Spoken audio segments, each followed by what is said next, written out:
ஆமென். வேதத்தில் நான் இன்றைக்கு ஒரு வேத பகுதியை வாசிக்கும் போது எனக்கு ரொம்ப ஆச்சரியமாக இருந்துச்சு. நியாயாதிபதிகளின் புஸ்தகம் 13ஆம் அதிகாரத்தினுடைய 24, 25வது வசனத்தை நம்ம வாசிக்க முடியும். நியாயாதிபதிகளின் புஸ்தகம் 13ஆம் அதிகாரம் 24, 25. பின்பு அந்த ஸ்திரீ ஒரு குமாரனை பெற்று அவனுக்கு சிம்சோன் என்று பெயரிட்டாள். அந்த பிள்ளை வளர்ந்தது, கர்த்தர் அவனை ஆசீர்வதித்தார்.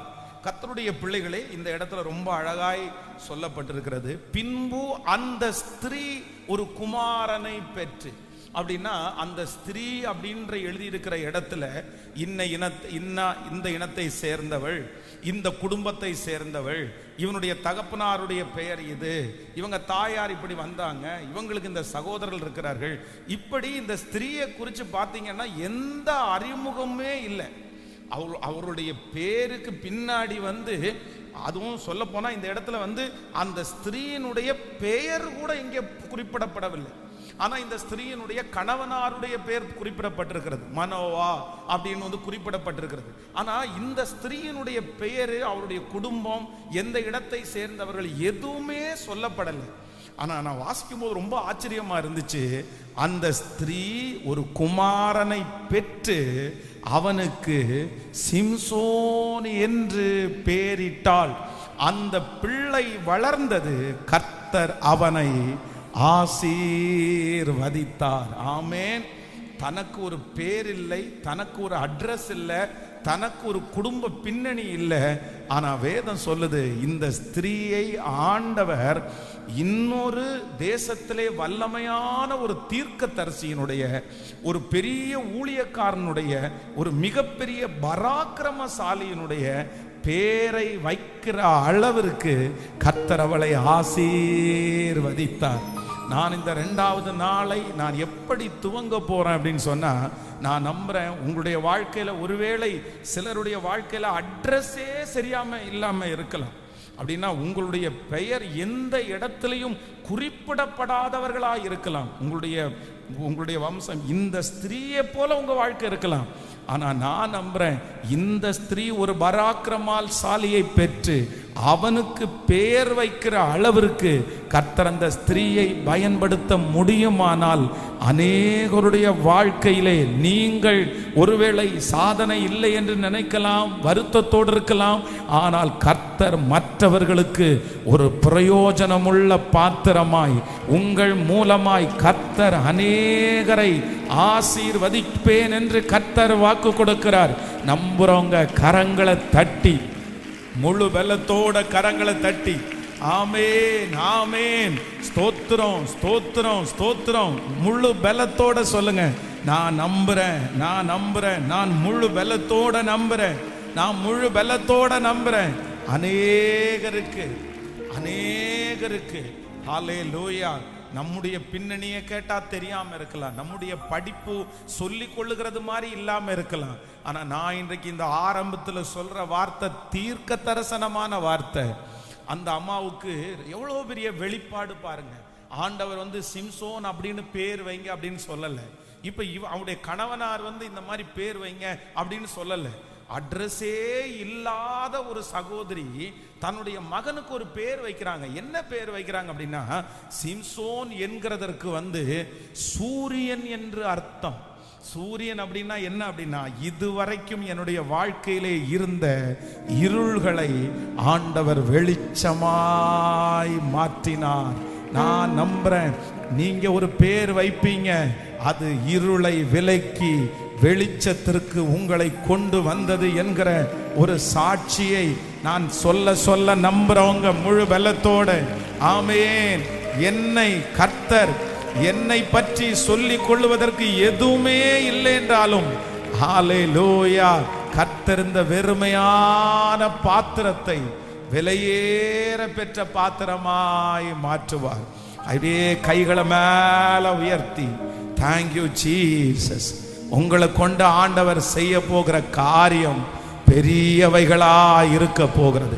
அட்ரஸே இல்லாத உங்களை கொண்டு, தகுதியே இல்லாத உங்களை கொண்டு பெயர் உச்சரிக்கப்படாத உங்களை கொண்டு கர்த்தர் வாக்கு கொடுக்கிறார், நான் உன்னை அநேகத்திற்கு அதிகாரியாய் மாற்றுவேன், அநேகத்தின் மேல உன்னை அதிகாரியாய் மாற்றுவேன், அநேகத்தின் மேல். ஹல்லேலூயா. இந்த வார்த்தையை உச்சரிக்க உச்சரிக்க எனக்கு அற்புதம் செய்கிற தேவன், எனக்கு அற்புதம் செய்கிற தேவன். ஹல்லேலூயா. ரெண்டு கரங்களை மேல உயர்த்தி சொல்லுவோம், நல்லவர்.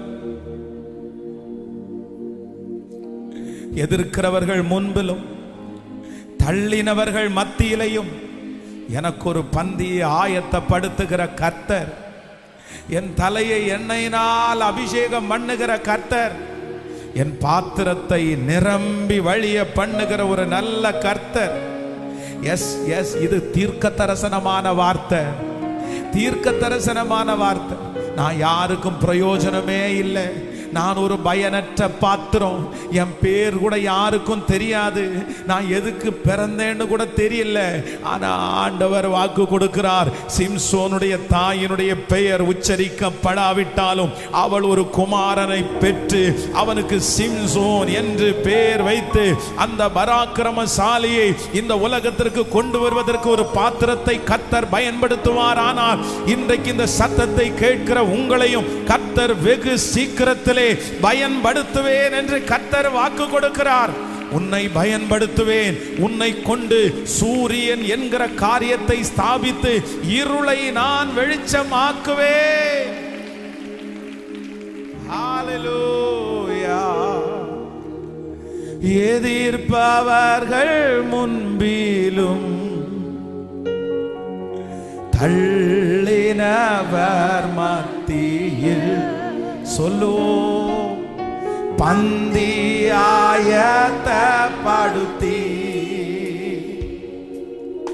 அன்பாக கனம் பண்ணினே. எதிர்க்கிறவர்கள் முன்பிலும் தள்ளினவர்கள் பந்தி ஆயத்தப்படுத்தி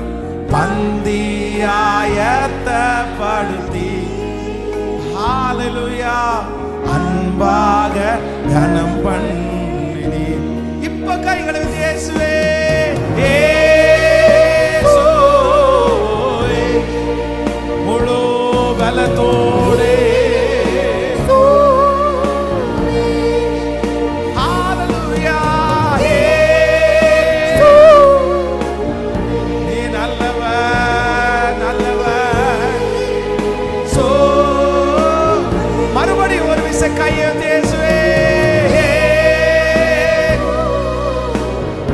தடைகளெல்லாம் விலகட்டும் ஆண்டவரே.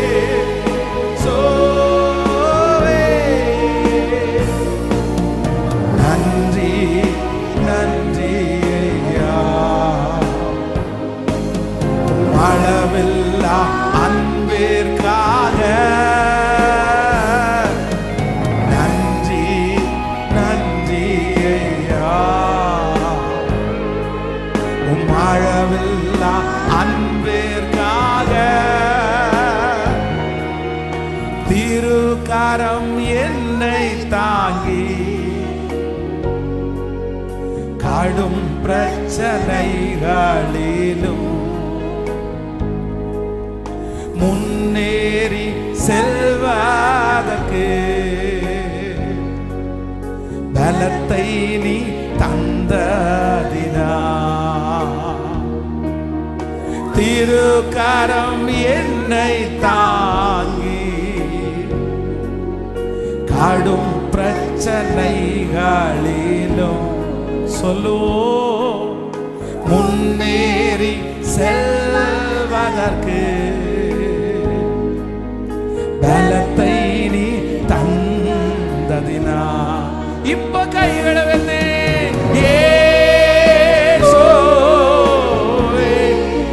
அப்பா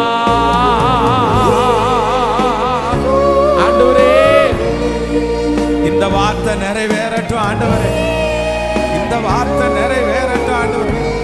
தகுதி இல்லாதவர்களை தகுதிப்படுத்துகிறவர், ஒன்றும் இல்லாதவைகளை கொண்டு திரும்ப திரும்ப இயேசுவே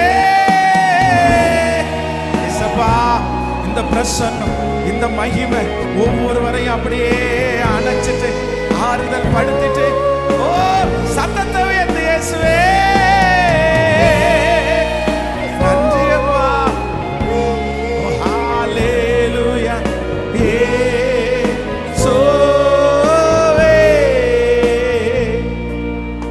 நன்றி நன்றி ஐயா, உம்மளவில்லா அன்பிற்காக நன்றி நன்றி ஐயா. என்ன நான் செலுத்துவேன், ஆயிரம் பாடல்களோ என்னோயிர் காலம் முழுதும் ரட்சிப்பை உயர்த்திடுவேன். சொல்லோ என்ன நான் செலுத்திடுவேன், ஆயிரம் பாடல்களோ ஹalleluya. என்னோயிர் காலம் முழுதும் ரட்சிப்பை உயர்த்திடுவேன். இப்ப கைகளை வைத்து இயேசுவே சோவே சத்தமா. Thank you Lord, thank you Lord. அவருடைய நாமம் பலத்த துருவம், அவருடைய நாமம் பலத்த துருவம், அவருடைய நாமம் பெரியதே.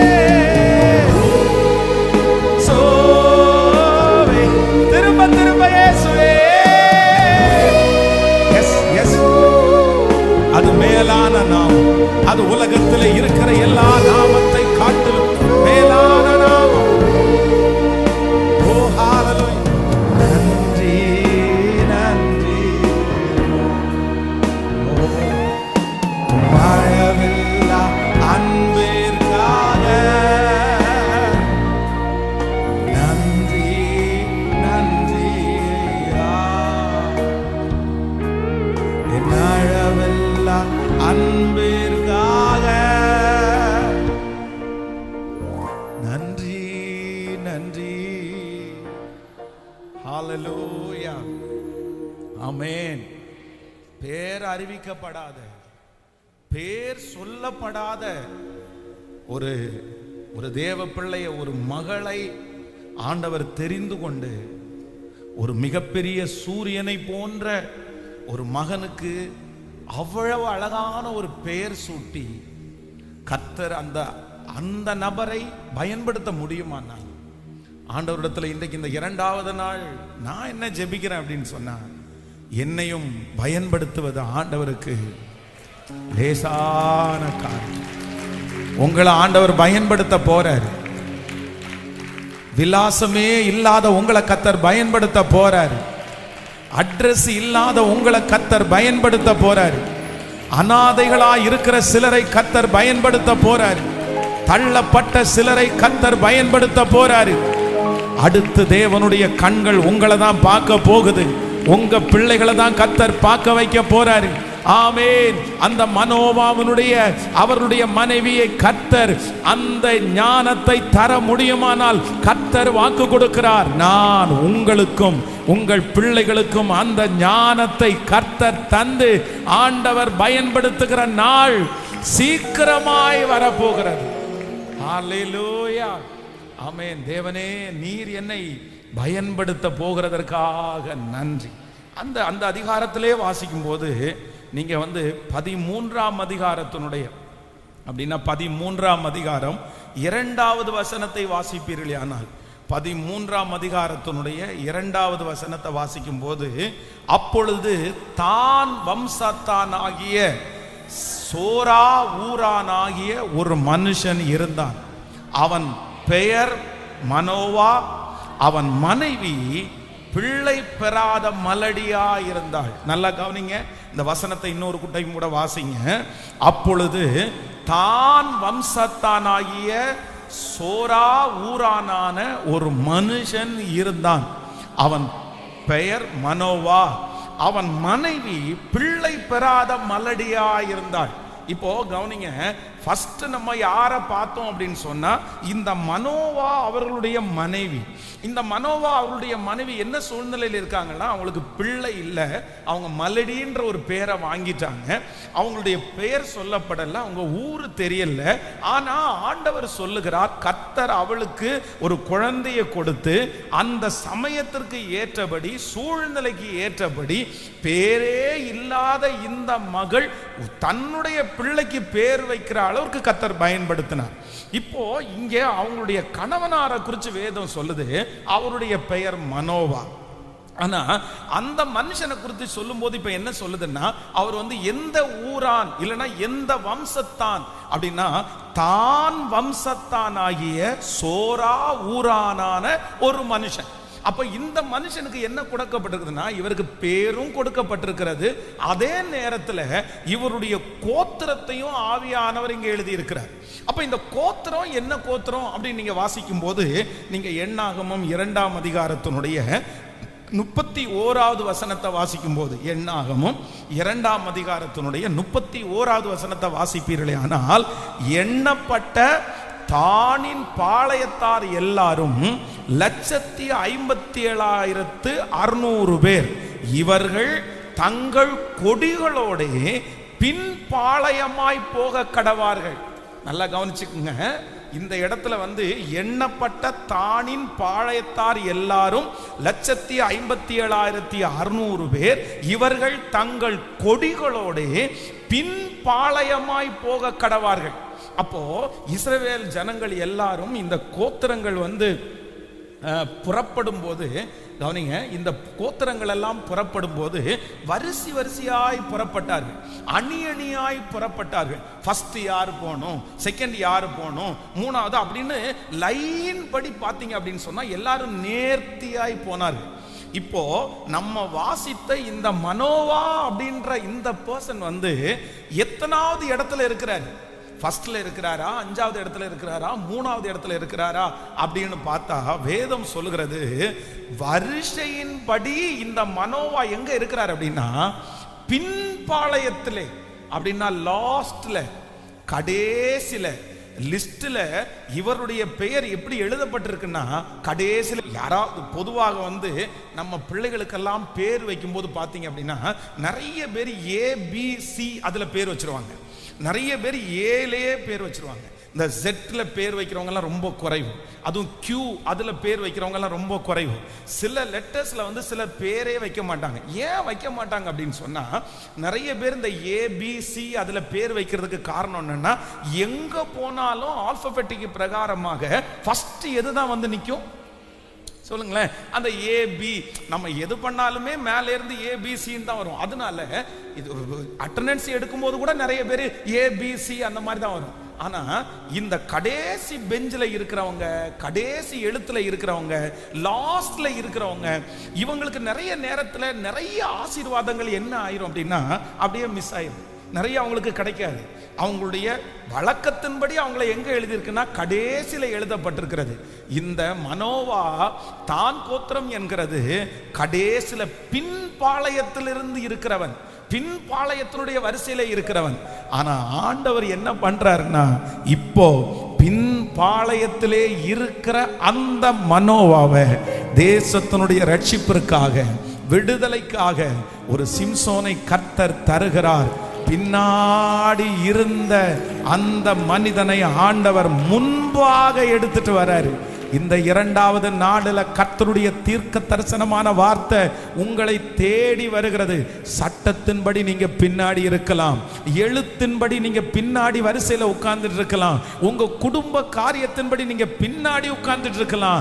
ஆனா ஆவியானவர் வாக்கு கொடுக்கிறாரு, நீ நம்பு மகளே, நீ நம்பு மகனே, உன் குடும்பத்தை ஒரு நாள் நான் முன்னாடி கொண்டு வந்து நிறுத்துவேன், உன் பிள்ளைய ஒரு நாள் முன்னாடி கொண்டு வந்து நிறுத்துவேன். ஆமென். எஸ், இது நடக்கும், இது நடக்கும். பின் பாளையத்திலே இருக்கிற அந்த ஹalleluya தேவனுடைய மனுஷனுக்கு அந்த அற்புதத்தை கர்த்தர் செய்ய முடியுமானால் எனக்கு செய்கிறதற்கு கர்த்தர் வல்லவராய் இருக்கிறார். ஹல்லேலூயா. சட்டப்படி வேதம் சொல்லுகிறது, தாவீது யார் அப்படின்னா இளையவன், எல்லாரிலும் இளையவன். வேதம் என்ன சொல்லுது?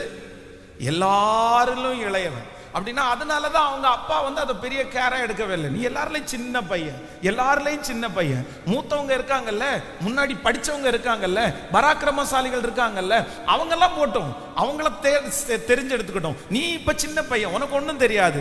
ஆனா வேதம் சொல்லுகிறது, எல்லாரிலும் கடைசி ஆனவனை ஆண்டவர் முதன்மையான இடத்திற்கு கொண்டு வந்து ராஜாவாய் ஆண்டவர் அபிஷேகம் பண்ணி இருக்கிறார்.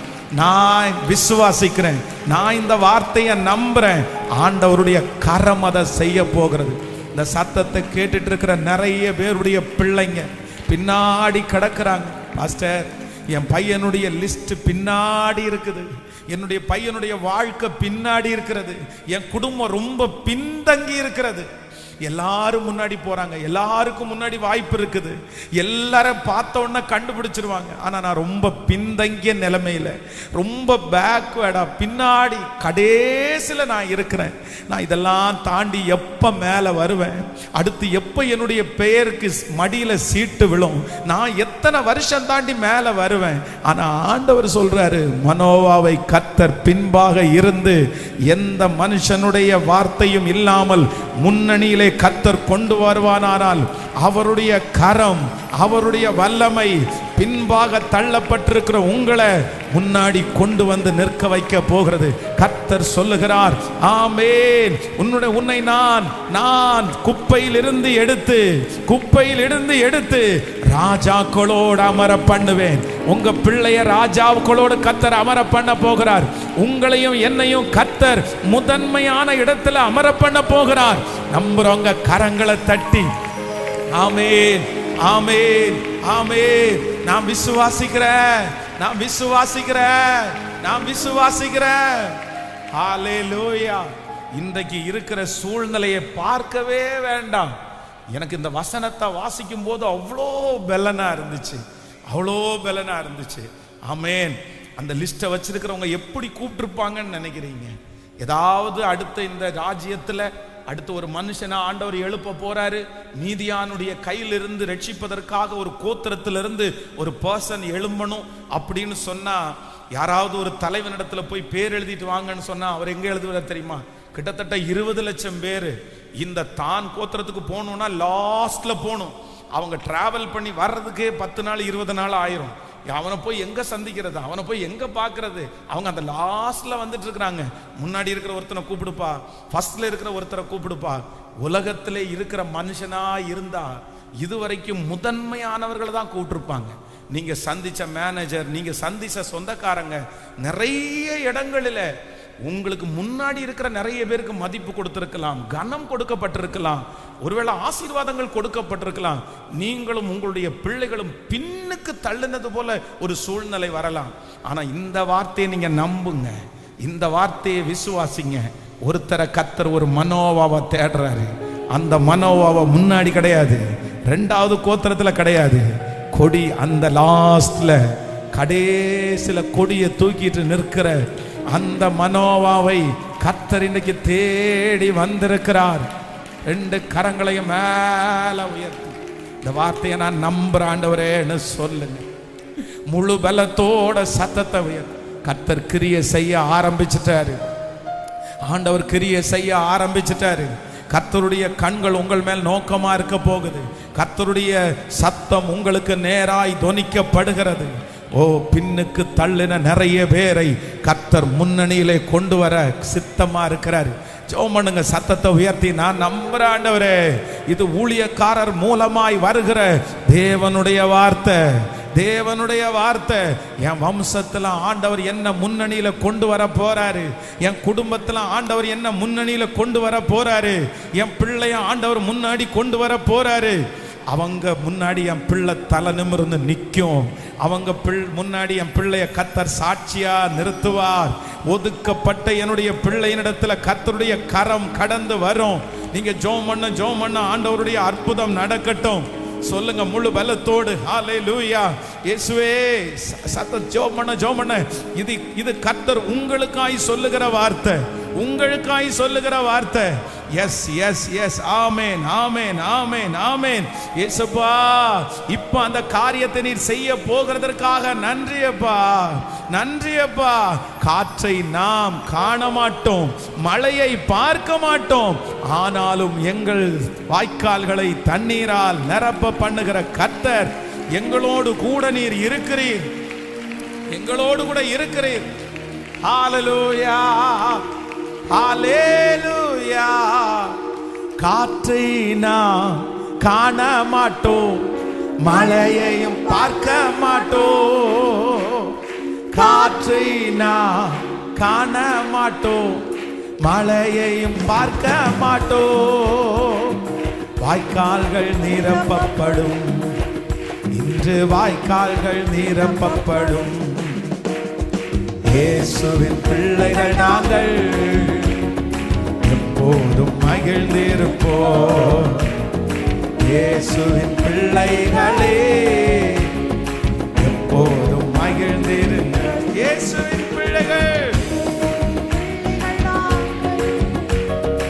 எப்போதும் மகிழ்ந்திருப்போம். இயேசுவின் பிள்ளைகளே எப்போதும் மகிழ்ந்திருங்க. இன்று காணும் எகிப்தியரை இனிமேல் நாம் காண மாட்டோம். நமக்காய் அவர் யுத்தம் செய்வார். இயேசு நமக்காய் யுத்தம் செய்வார். உங்களை தடுக்கிற சக்திகள், உங்கள் பிள்ளைகளை தடுக்கிற சக்திகள், உங்களை பின்னுக்கு இழுக்கிற அந்த காரியத்தை கர்த்தர் அதிலிருந்து ஒரு விடுதலையை கொடுத்து முன்னணியிலே ஆண்டவர் கொண்டு வர போகிறார்.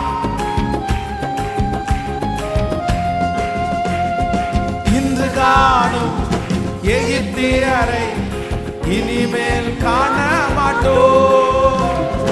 இன்று காணும் எகிப்தியரை இனிமேல் காண மாட்டோம். நமக்காய் யுத்தம் செய்வார் இயேசு, நமக்காய் யுத்தம் செய்வார். இயேசுவின் பிள்ளைகள் நாங்கள் எப்போதும் மகிழ்ந்திருப்போம். இயேசுவின் பிள்ளைகளே எப்போதும் மகிழ்ந்திருப்போம். பாடுவோம். இயேசுவின் பிள்ளைகள் நாங்கள் எப்போதும் மகிழ்ந்திருப்போம். இயேசுவின் பிள்ளைகளே எப்போதும் மகிழ்ந்திருங்கள். ஹல்லேலூயா. நமக்கு எதிராய் மந்திரம் இல்லை, குறி சொல்லல் எதுவும் இல்லை. இன்னைக்கு இரண்டாவது நாள் ஆண்டவர் இந்த இரண்டாவது காரியத்தை கர்த்தர் பேசுறாரு.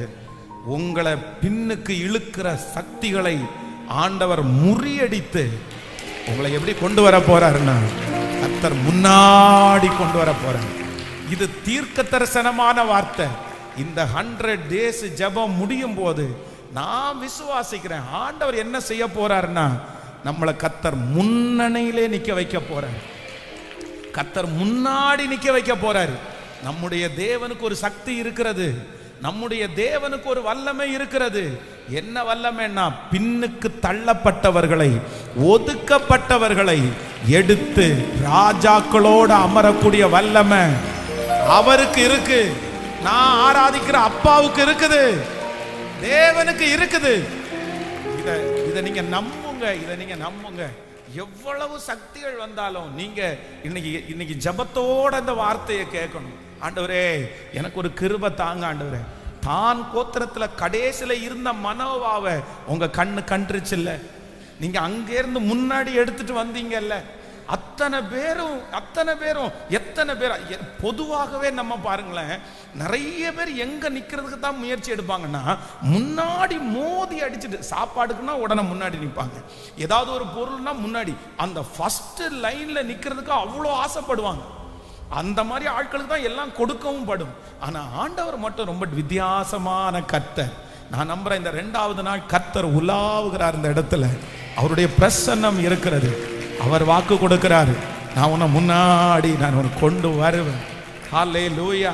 யாராவது ஒருத்தர் நீங்க சொல்லலாம், பாஸ்டர் எனக்கு பின்னாடி இழுக்கிற சக்திகள் ரொம்ப அதிகமா இருக்குது, என் வேலை ஸ்தலத்துல தொழில்ல என்னை பின்னாடி பிடிச்சி இழுத்துட்டே இருக்கிறாங்க, நான் ரொம்ப பேக்ல இருக்கிறேன், என் குடும்பத்துல நான் தான் பின்னாடி இருக்கிறேன், படித்தல நான் தான் பின்னாடி இருக்கிறேன், எல்லாத்துலயும் நான் பின்னாடி இருக்கிறேன், எனக்கு ரொம்ப கஷ்டமா இருக்குது, அதனால அவங்களுக்கு முன்னாடி என்னால நிற்கவே முடியல. ஆனா ஆண்டவர் இன்றைக்கு கொடுத்த வார்த்தையை நான் நம்ப போறோம். இந்த பாடனுடைய வரிகள் ரொம்ப அழகா இருக்குது. நமக்கு எதிராய் மந்திரம் இல்லை, குறி சொல்லல் எதுவும் இல்லை. இந்த வரிகளை நீங்க பாட பாட விசுவாசத்தோட பாடணும்.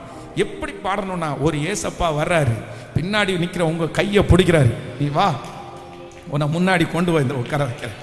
ஆமென். கர்த்தர் தான் சொல்றாருல்ல, நீங்க வந்து ஒரு கல்யாண வீட்டுக்கு இல்ல ஒரு நல்ல நிகழ்ச்சிக்கு போகும்போது நீ முன்னாடி வந்து உட்காராத, நீங்க எங்க உட்காருங்க, நீங்க பின்னாடியே உட்காருங்க. ஆனா அந்த வீட்டுல இருக்கிற ஓனர் வந்து உங்க கரத்தை பிடிச்சு உங்களை எங்க கொண்டு வந்துருவாரு, நீங்க இங்க உட்காரக்கூடாது, நீங்க எதுக்கு உட்காரணும், நீங்க இங்க உட்காரக்கூடிய ஆளுன்னு உங்களை கொண்டு வந்து நிறுத்துவாங்கன்னு ஏசப்பா சொல்லி இருக்காருல்ல.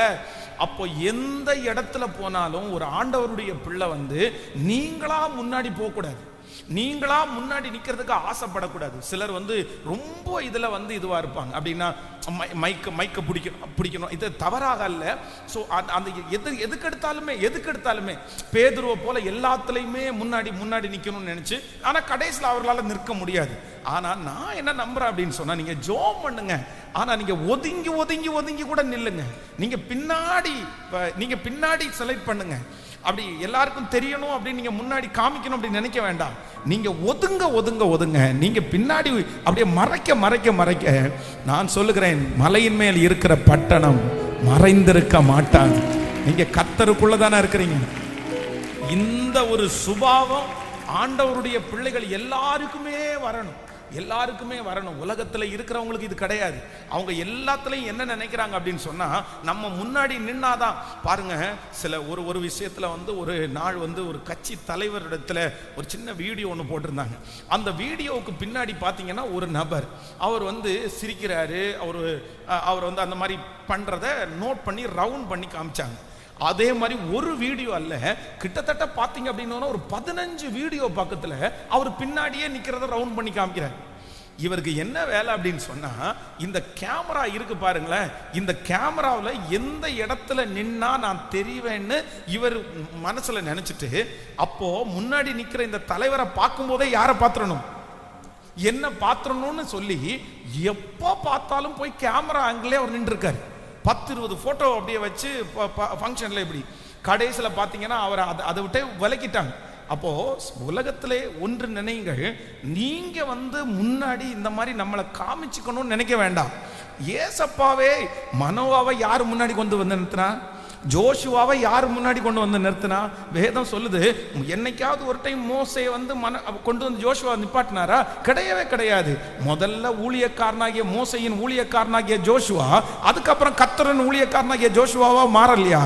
அதனால நீங்க மறைஞ்சே இருந்தாலும் கர்த்தருடைய அபிஷேகம் உங்களிடத்துல வருமானால், நீங்க எந்த இடத்துல இருந்தாலும், ஆமென், நீ வானத்திற்கு ஏறினாலும் அங்கே இருக்கிறார், பாதாளத்திற்கு படுக்கை போட்டாலும் அங்கும் அவருடைய கரம் உங்களை தேடி வருகிறது. கர்த்தர் முன்னணியிலே கொண்டு வருவார். ஹல்லேலூயா. எத்தனை பேர் ஆமோதிக்கிறீங்க? இந்த பாட்டை பாடும்போது உற்சாகத்தோட பாட போறோம். என்னன்னா, ஆண்டவரே, மனோவாவை முன்னாடி கொண்டு வந்தது போல என்னை நீர் கொண்டு வர போகிறதற்காக ஸ்தோத்திரம். இது தீர்க்க தரிசனமான வார்த்தை. இன்னும் வெகு சீக்கிரத்துல உங்க ஃபேமிலி மெம்பர்ஸ் எல்லாரும் நிற்கும் போது நீங்க முன்னணியில நிக்கிறத பாப்பீங்க. உங்க குடும்ப ஆட்கள் நிற்கும் போது கர்த்தர் உங்க முன்னணியில வைப்பாரு. உங்களோட ஒர்க் பண்றவங்களுக்கு முன்னாடி கர்த்தர் உங்களுக்கு வைப்பாரு. கர்த்தர் சொல்லுகிறார், சத்துருக்களுக்கு முன்பாக நான் உனக்கு ஒரு பந்தியை ஆயத்தப்படுத்தி உன் தலையை எண்ணெயினால் அபிஷேகம் பண்ணுவேன். கரங்களை தட்டி பாடுவோமா? ஆமேன். நமக்கு எதிராய் மந்திரம் இல்லை, குறி சொல்லல் எதுவும் இல்லை. சாத்தான் என் காலின் கீழே. கரங்கள் எல்லாரும் தட்டி ஹல்லேலூயா.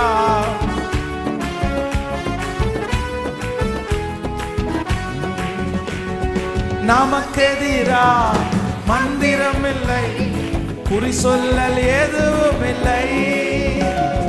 நமக்கு நமக்கெதிராய் மந்திரமில்லை, குறி சொல்லல் எதுவும் இல்லை. சாத்தான் நம் காலின் கீழே, இன்று சாத்தான் நம் காலின் கீழே. இயேசுவின் பிள்ளைகள் நாங்கள் எப்போதும் மகிழ்ந்திருப்போம். இயேசுவின் பிள்ளைகளே எப்போதும் மகிழ்ந்திருங்கள். பாடுவோம். இயேசுவின் பிள்ளைகள் நாங்கள் எப்போதும் மகிழ்ந்திருப்போம்.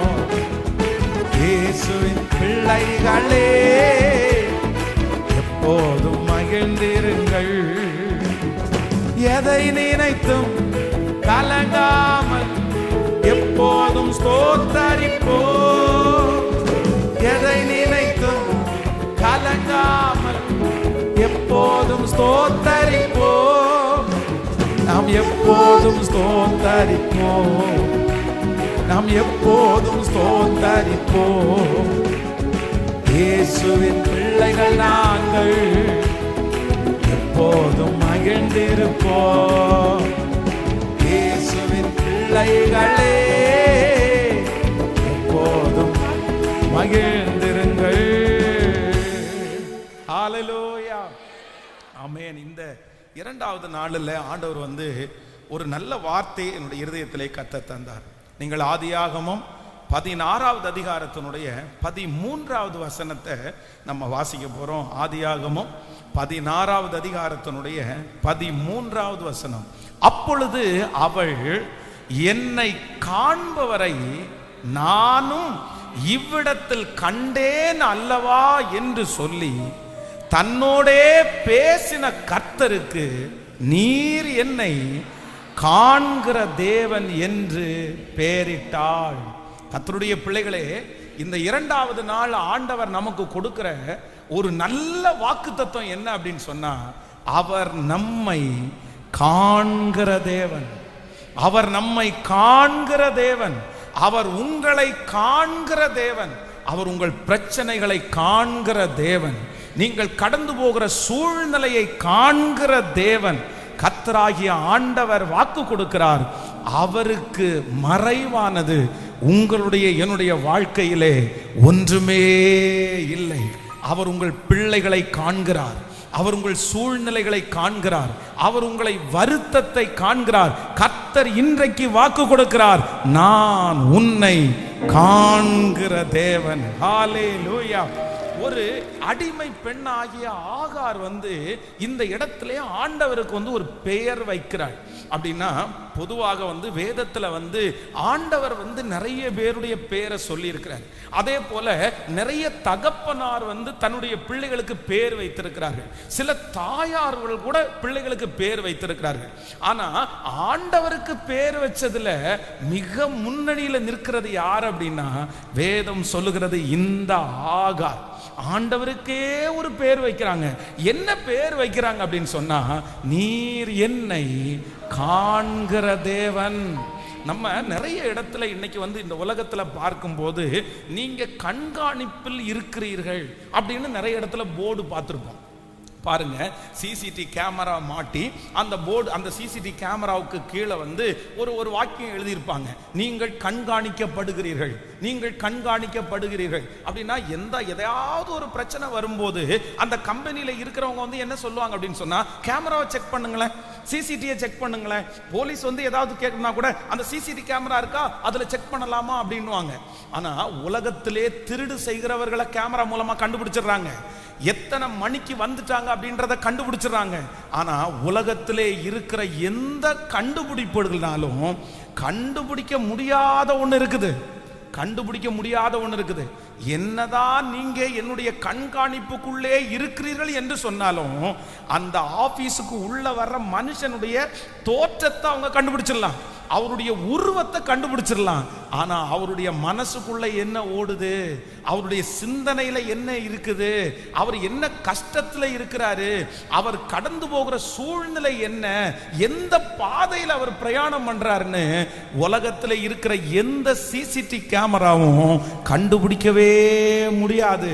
ஆனால் இந்த இடத்துல ஆகார் ஒன்றை சொல்லுகிறாங்க, எனக்கு ஒன்று தெரியும், எனக்கு ஒரு தேவனை தெரியும், அவர் நான் போகும் வழியை அவர் அறிந்திருக்கிறார், எனக்கு ஒரு ஆண்டவரை தெரியும், அவர் என்னை காண்கிற தேவன், அவர் என்னை காண்கிற தேவன்.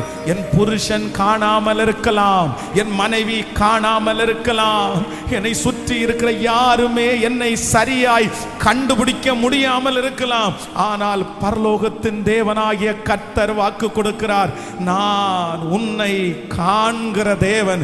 இன்றைக்கு ஒரு சிலருடைய கரத்தை பிடித்து கர்த்தர் வாக்கு கொடுக்கிறார், மகளே நான் பார்க்கலன்னு நினைக்காத, மகனே நீ பார்க்கலன்னு நினைக்காத, நான் உன்னை காண்கிற தேவன்.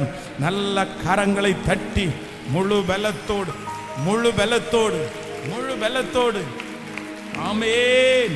அவர் நம்மை காண்கிற தேவன். ஹல்லேலூயா. புதிய பாட்டில் வாசிக்கும் போது வேதம் சொல்லுது, ஒருவன் எரிகோவிலிருந்து அந்த எருசலேமிலிருந்து எரிகோவுக்கு போற வழியிலே கள்ளர் கைகளிலே அகப்பட்டு குற்றுயிராய் கிடக்கிறார், குழியில கிடக்கிறாரு, சாவா வாழ்வான்னு தெரியல. அப்ப வேதம் சொல்லுது, அந்த வழியாய் போகிறவர்கள் வந்து அவனை பார்த்துட்டு கண்டும் காணாமலும் போறாங்க, அவங்களுக்கு தெரியல. வேதம் சொல்லுகிறது, ஆசாரியன் அந்த வழியாய் போகும்போது அவன் அப்படியே பார்த்தும் பார்க்காம போறான், லேவியன் பார்த்தும் பார்க்காம போறான், ஆனா சமாரியன் அந்த இடத்துல வந்து கண்டுட்டு காணாம போறதில்லை. அந்த மனுஷனிடத்துல போய் அந்த மனுஷனுடைய காயங்களுக்கெல்லாம் எண்ணெய் வார்த்து அவனை தேற்றி சத்திரக்காரனுடைய கரத்துல கொண்டு போய் கொடுத்து அதுலயும் கொஞ்சம் பணத்தை கொடுத்து, இன்னும் ஏதாகிலும் அதிகமாய் செலவானால் அடுத்த டைம் நான் வரும்போது உனக்கு தர்றேன்னு கொண்டு போய் விட்ட நல்ல சமாரியனாகிய இயேசு இன்று கர்த்தர் வாக்கு கொடுக்கிறார்.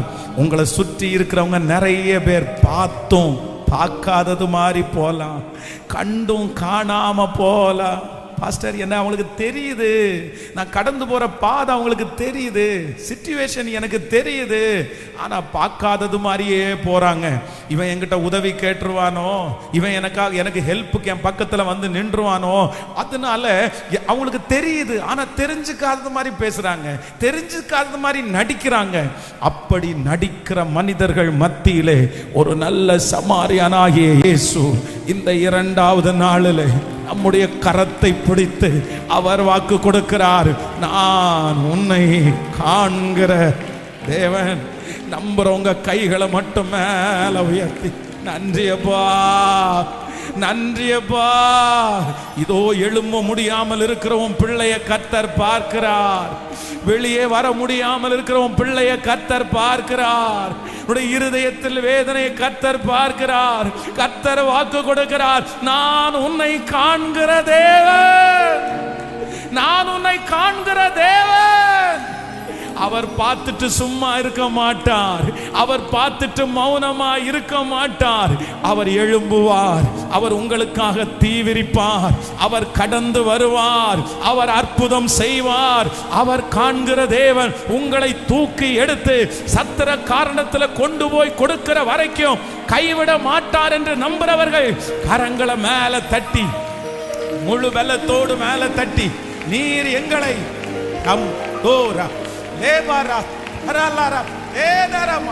நீரங்களை காண்கிற தேவன் சொல்லிட்டே இருங்க, சொல்லிட்டே இருங்க, சொல்லிட்டே இருங்க. வாலிப தம்பி கர்த்தர் பார்க்கிறாரு, தங்கச்சி ஆண்டவர் பார்க்கிறாரு, பிரதர் கர்த்தர் பார்க்கிறார்.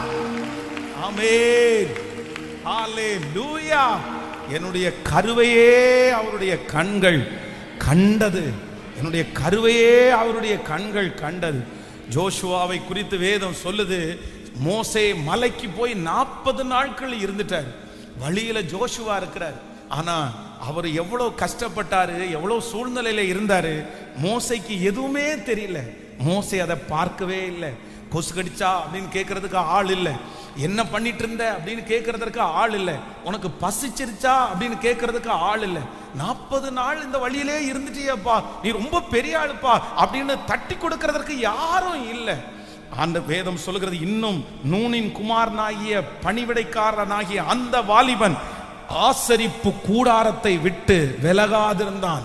ஆசரிப்பு கூடாரத்தை விட்டு விலகாதிருந்ததை மோசே பார்க்கவே இல்லை. அவர் பேசி முடிச்சுட்டு வெளியே வந்தாரு. ஆனா ஆண்டவர் ஜோஷுவாவை பார்த்தார். ஆண்டவர் ஜோஷுவாவை பார்த்து அமைதியா இருக்கவே இல்லை. அடுத்து இஸ்ரவேல் ஜனங்களுடைய தலைவனாய் கர்த்தர் அவனை அபிஷேகம் பண்ணினார். நான் நம்புறேன், உங்க ஜெபத்தை பார்த்துட்டு ஆண்டவர் அமைதியா இருக்க மாட்டார். உங்க பரிசுத்தத்தை பார்த்துட்டு ஆண்டவர் அமைதியா இருக்க மாட்டார். அவர் காண்கிற தேவன். யோசேப்பு போத்திபாருடைய மனைவியின் இடத்திலிருந்து கர்த்தருக்காக வைராக்கியமா நின்னதை கர்த்தர் பார்த்தார்ல. காண்கிற தேவன் அவனை எகிப்திற்கு அதிபதியாய் மாற்றினார்ல. அந்த தேவன் இன்றைக்கு வாக்கு கொடுக்கிறார், நான் உன்னை காண்கிற தேவன். ஹல்லேலூயா. இந்த வசனத்தை நான் தியானித்துக் கொண்டிருக்கும் போது இந்த வார்த்தையை சொல்லுகிற மகள் யார் அப்படின்னா, வேதம் சொல்லுகிறது இவள் ஒரு அனாதை தான் இந்த ஆகார். இந்த ஆகார் ஆபிரகாமுக்கு ஏற்கனவே இவள் எகிப்திலே இருக்கும்போது அவள் அடிமையா இருந்தாள். வேதத்தில் நீங்க வாசிக்கும் போது வேதம் ரொம்ப அழகாய் சொல்லுகிறது, எகிப்தினுடைய அடிமைத்தனத்திலே இருந்த அடிமை பெண்ணாகிய, நீங்க 16ஆம் அதிகாரம் 1வது வசனத்தை வாசிக்கும் போது, ஆபிரகாமுடைய மனைவியாகிய சாராய்க்கு பிள்ளை இல்லாதிருந்தது. எகிப்து தேசத்தாளாகிய ஆகார் என்னும் பெயர் கொண்ட ஒரு அடிமை பெண் அவளுக்கு இருந்தாள். நல்லா கவனிங்க, இந்த ஆகாருடைய ஸ்டோரி என்ன அப்படின்னு சொன்னா, ஆபிரகாம் எகிப்திற்கு போறாரு, பஞ்சம் பிழைக்கிறதுக்காக போறாரு. அப்போ போகும்போது என்ன நடக்குது அப்படின்னு சொன்னா, இந்த சாராய் மிகவும் அழகுள்ளவள் என்று கண்டு அந்த எகிப்து தேசத்துல இருக்கிற ராஜா என்ன பண்றார் அப்படின்னு சொன்னா, இந்த ஆபிரகாமுக்கு நிறைய வெகுமானங்களை கொடுக்கிறார். அப்போ வெகுமானங்களை கொடுக்கும்போது சாராயின் நிமித்தம் நிறைய வெகுமானத்தை கொடுக்கும்போது நிறைய வேலைக்காரர்களையும் வேலைக்காரிகளையும் இலவசமா கொடுக்கிறார். அப்போ நான் என்ன நினைக்கிறேன் அப்படின்னு சொன்னா, இந்த ஆகார் ஏற்கனவே எகிப்துல ஒரு அடிமை பெண்ணு தான். இப்போ இவ விலைக்கு வாங்கப்பட்டிருக்கிறாள். இவளை கேட்கறதுக்கு யாரும் இல்லை, இவளுக்கு சொந்தக்காரங்க யாரும் இல்லை. இப்போ இந்த அடிமை பெண்ணை எடுத்து ஆபிரகாமுக்கு அவர் என்னவா விற்கிறாருன்னா, அடிமையா இலவசமாய். அப்படின்னா ஆபிரகாம் பணம் கொடுத்தெல்லாம் வாங்கல, இந்த மனைவியின் நிமித்தமாய் அவளுக்கு கிடைச்சது. ஏற்கனவே அடிமை பெண்ணு தான், இப்போ அடிமை பெண். இப்போ இந்த அம்மா இந்த வீட்டில் இருக்கிறார், ரொம்ப நாள் நல்ல வேலை செய்தால். ஒரு பெண், ஒரு ஆண் ஒரு பெண்ணை, ஒரு வீட்டில் ஒர்க் பண்றவங்களா இருக்கலாம், இல்லைன்னா ஆபீஸ்ல ஒர்க் பண்றவங்களா இருக்கலாம். பொதுவாக ஒரு ஆண் ஒரு பெண் மேல இறக்கம் ரொம்ப ஈஸியா காமிச்சிருவாங்க. அவங்க அழுத உடனே ஒரு இறக்கம் காமிச்சிருவாங்க, ஐயோ என்னப்பா வேணாம், எதுக்கு அழுறீங்க அப்படியா அப்படின்னு. ஆனா எப்பவுமே பெண்ணா இருக்கிறவர்கள் ஒரு பெண்ணுக்கு இரக்கம் பாராட்டுவார்கள். ஆனா ரொம்ப டக்குன்னு இறங்க மாட்டாங்க. அழுதா கூட, சும்மா நீ அழாத, எதுக்கு நீ அழுதுட்டு இருக்க, உன்னை பற்றி எனக்கு தெரியாதா அப்படின்னா, அவங்க கூட, அதுவும் கூடையே இருக்கிறவர்களை அவங்க நம்பி அவங்க கையில் ஒரு பெரிய பொறுப்பை கொடுக்கறது என்கிறது ஒரு மிகப்பெரிய ஆச்சரியமானது. ஆனா இந்த சாரா என்ன பண்றாங்க அப்படின்னு சொன்னா, இந்த ஆகாரை தனக்கு பிள்ளை இல்லை அப்படின்னு தெரிஞ்ச உடனே இவங்க அந்த பிள்ளை தனக்கு தன்னுடைய கணவனாரால ஒரு பிள்ளை உண்டாகும்படி ஒரு நபரை தேடுறாங்க. அப்ப தேடும்போது எத்தனையோ வேலைக்கார பெண்கள் இருந்த போதிலும் இந்த ஆகார் அவங்க பார்வைக்கு எப்படி தெரியுது அப்படின்னா, ரொம்ப நல்ல பொண்ணா தெரியுது. ரொம்ப நல்ல பொண்ணு இவளை என்னுடைய கணவனாருக்கு மனைவியாய் நம்ம கொடுத்துட்டோம் அப்படின்னு சொன்னா நமக்கு கண்டிப்பா பிரச்சனை வராது. பிள்ளையை பெத்தெடுத்து நம்ம கையில கொடுத்துட்டு அவ பாட்டுக்கு போயிருவா, அந்த பிள்ளையை நம்ம வளர்த்துடலாம், அந்த பிள்ளை நம்முடைய பிள்ளை ஆயிரும். பாருங்க, தன்னுடைய கணவனாரி தனக்கு இருக்க வேண்டிய அந்த ஸ்தானத்தை ஒரு பொண்ணு அவ்வளவு சீக்கிரமா விட்டு கொடுக்க மாட்டாங்க. எந்த சூழ்நிலை வரட்டும் விட்டு கொடுக்க மாட்டாங்க. ஆனா இந்த ஆகார் அந்த சாராய் விட்டு கொடுக்கறாங்க அப்படின்னு சொன்னா, அந்த அளவிற்கு ஒரு நம்பிக்கைக்குரிய நபராக இந்த அடிமை பெண்ணா இருந்தும் ஆகார் இருந்திருக்கிறாங்க. இப்போ நாட்கள் தாண்டிச்சு, அவர் கல்யாணம் பண்ணிட்டாரு. கல்யாணம் பண்ணின உடனே இப்போ அவங்களுக்கு ஒரு குழந்தை உண்டாகுது வயிற்றுல. குழந்தை வயிற்றுல உண்டான உடனே இந்த ஆகார் என்ன பண்றாங்கன்னா, சின்ன சின்ன மிஸ்டேக் பண்ணிடுறாங்க. அப்படின்னா ஒரு பதவி கொடுத்த உடனே, ஒரு பொறுப்பு கொடுத்த உடனே வேதம் சொல்லுகிறது, அவள் தன்னுடைய நாச்சியாரை அற்பமாக எண்ணினாள். நீங்கள் 4வது வசனத்தை வாசிக்கும் போது, அவன் ஆகாரோடே சேர்ந்த போது அவள் கர்ப்பம் தரித்தாள்.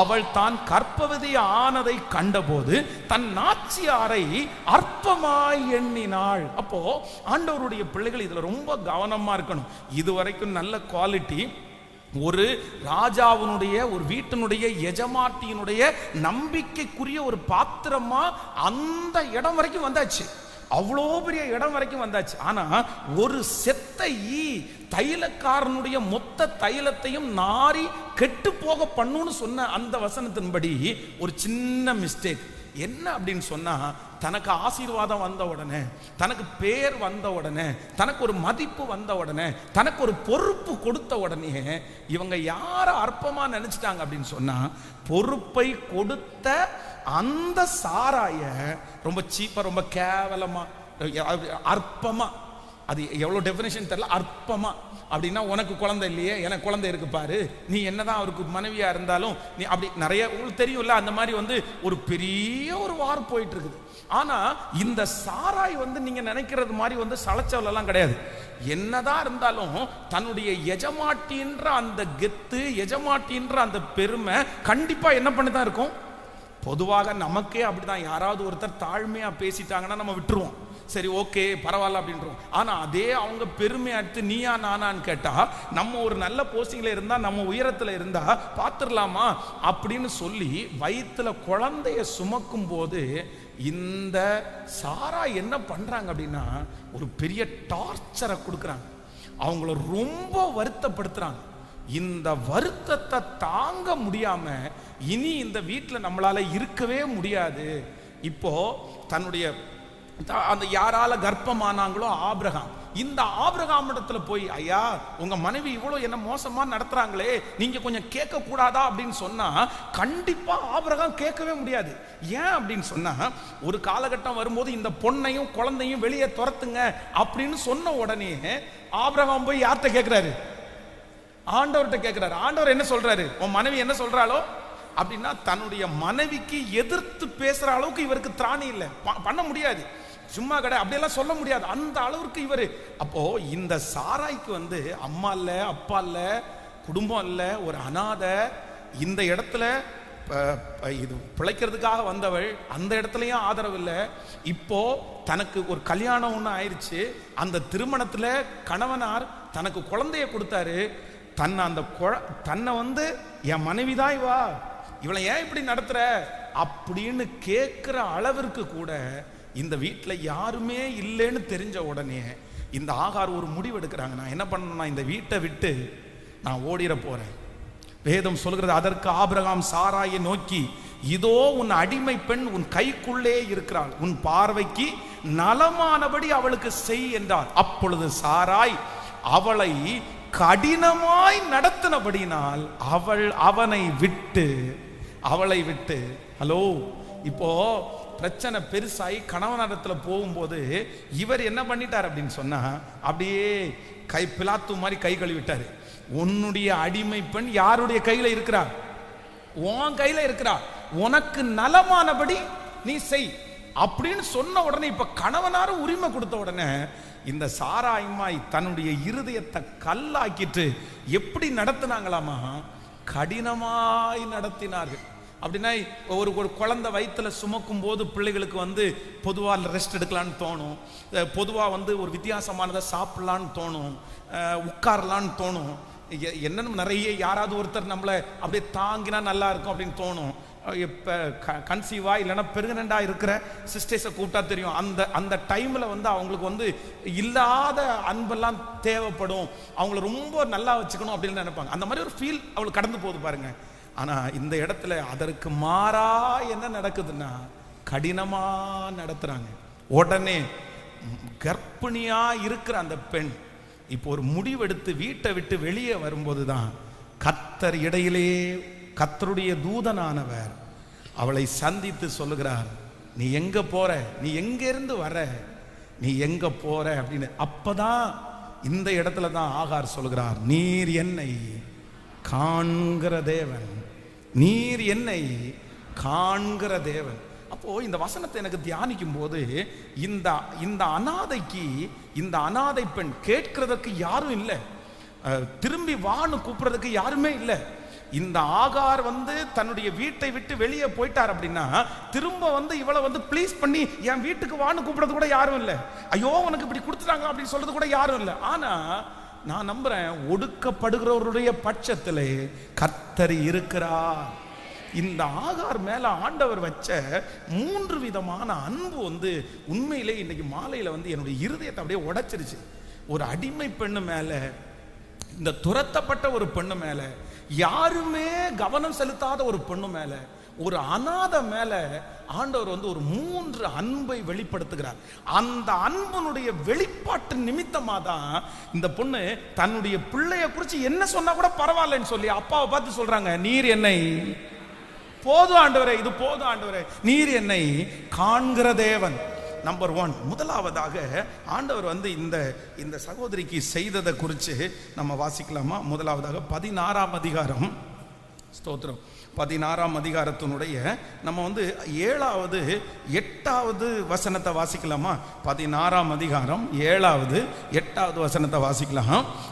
கர்த்தருடைய தூதனானவர் அவளை வனாந்தரத்திலே சூருக்கு போகிற வழியிலே இருக்கிற நீரூற்றண்டையிலே கண்டு, சாராயின் அடிமை பெண்ணாகிய ஆகாரே, எங்கே இருந்து வருகிறாய், எங்கே போகிறாய் என்று கேட்டாள். அவள், நான் என் நாச்சியாராகிய சாராயை விட்டு ஓடி போகிறேன் என்றாள். கவனிங்க ஆண்டவருடைய பிள்ளைகளே, நம்பர் 1, முதலாவதாக இந்த அடிமை பெண் மேல ஆண்டவர் வச்ச பாசம் இல்ல அப்படின்னா, நீர் என்னை காண்கிற தேவன் என்கிற இந்த வார்த்தையை இந்த ஆகார் ஏன் இந்த இடத்துல சொன்னாங்க அப்படின்னு சொன்னா, பொதுவாக அன்றைக்கு இருக்கிற அடிமைகளை வந்து என்ன பண்ண மாட்டாங்கன்னா, அவர்களுக்கு என்ன நல்ல பேர் இருந்தாலும் அந்த பேரை சொல்லி கூப்பிட மாட்டாங்க. அந்த பெயர் வந்து வழங்கப்படாது. அவருடைய பேரை உச்சரித்து இந்த பேரை சொல்லி இங்க வாங்க அப்படின்னு கூப்பிட மாட்டாங்க. ஆனா இப்போ இந்த ஆகார் வந்து தன்னுடைய வாழ்க்கையில த ஃபர்ஸ்ட் டைம், முதல் டைம் ஒரு சத்தத்தை கேட்குறாங்க. என்ன சத்தம் கேட்குறாங்க அப்படின்னா, ஆகாரே ஆகாரே.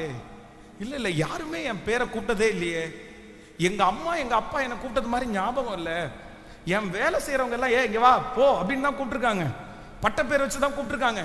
பட் என் பேரை யாருமே, அடிமையினுடைய பேரை உச்சரிக்க மாட்டாங்களே.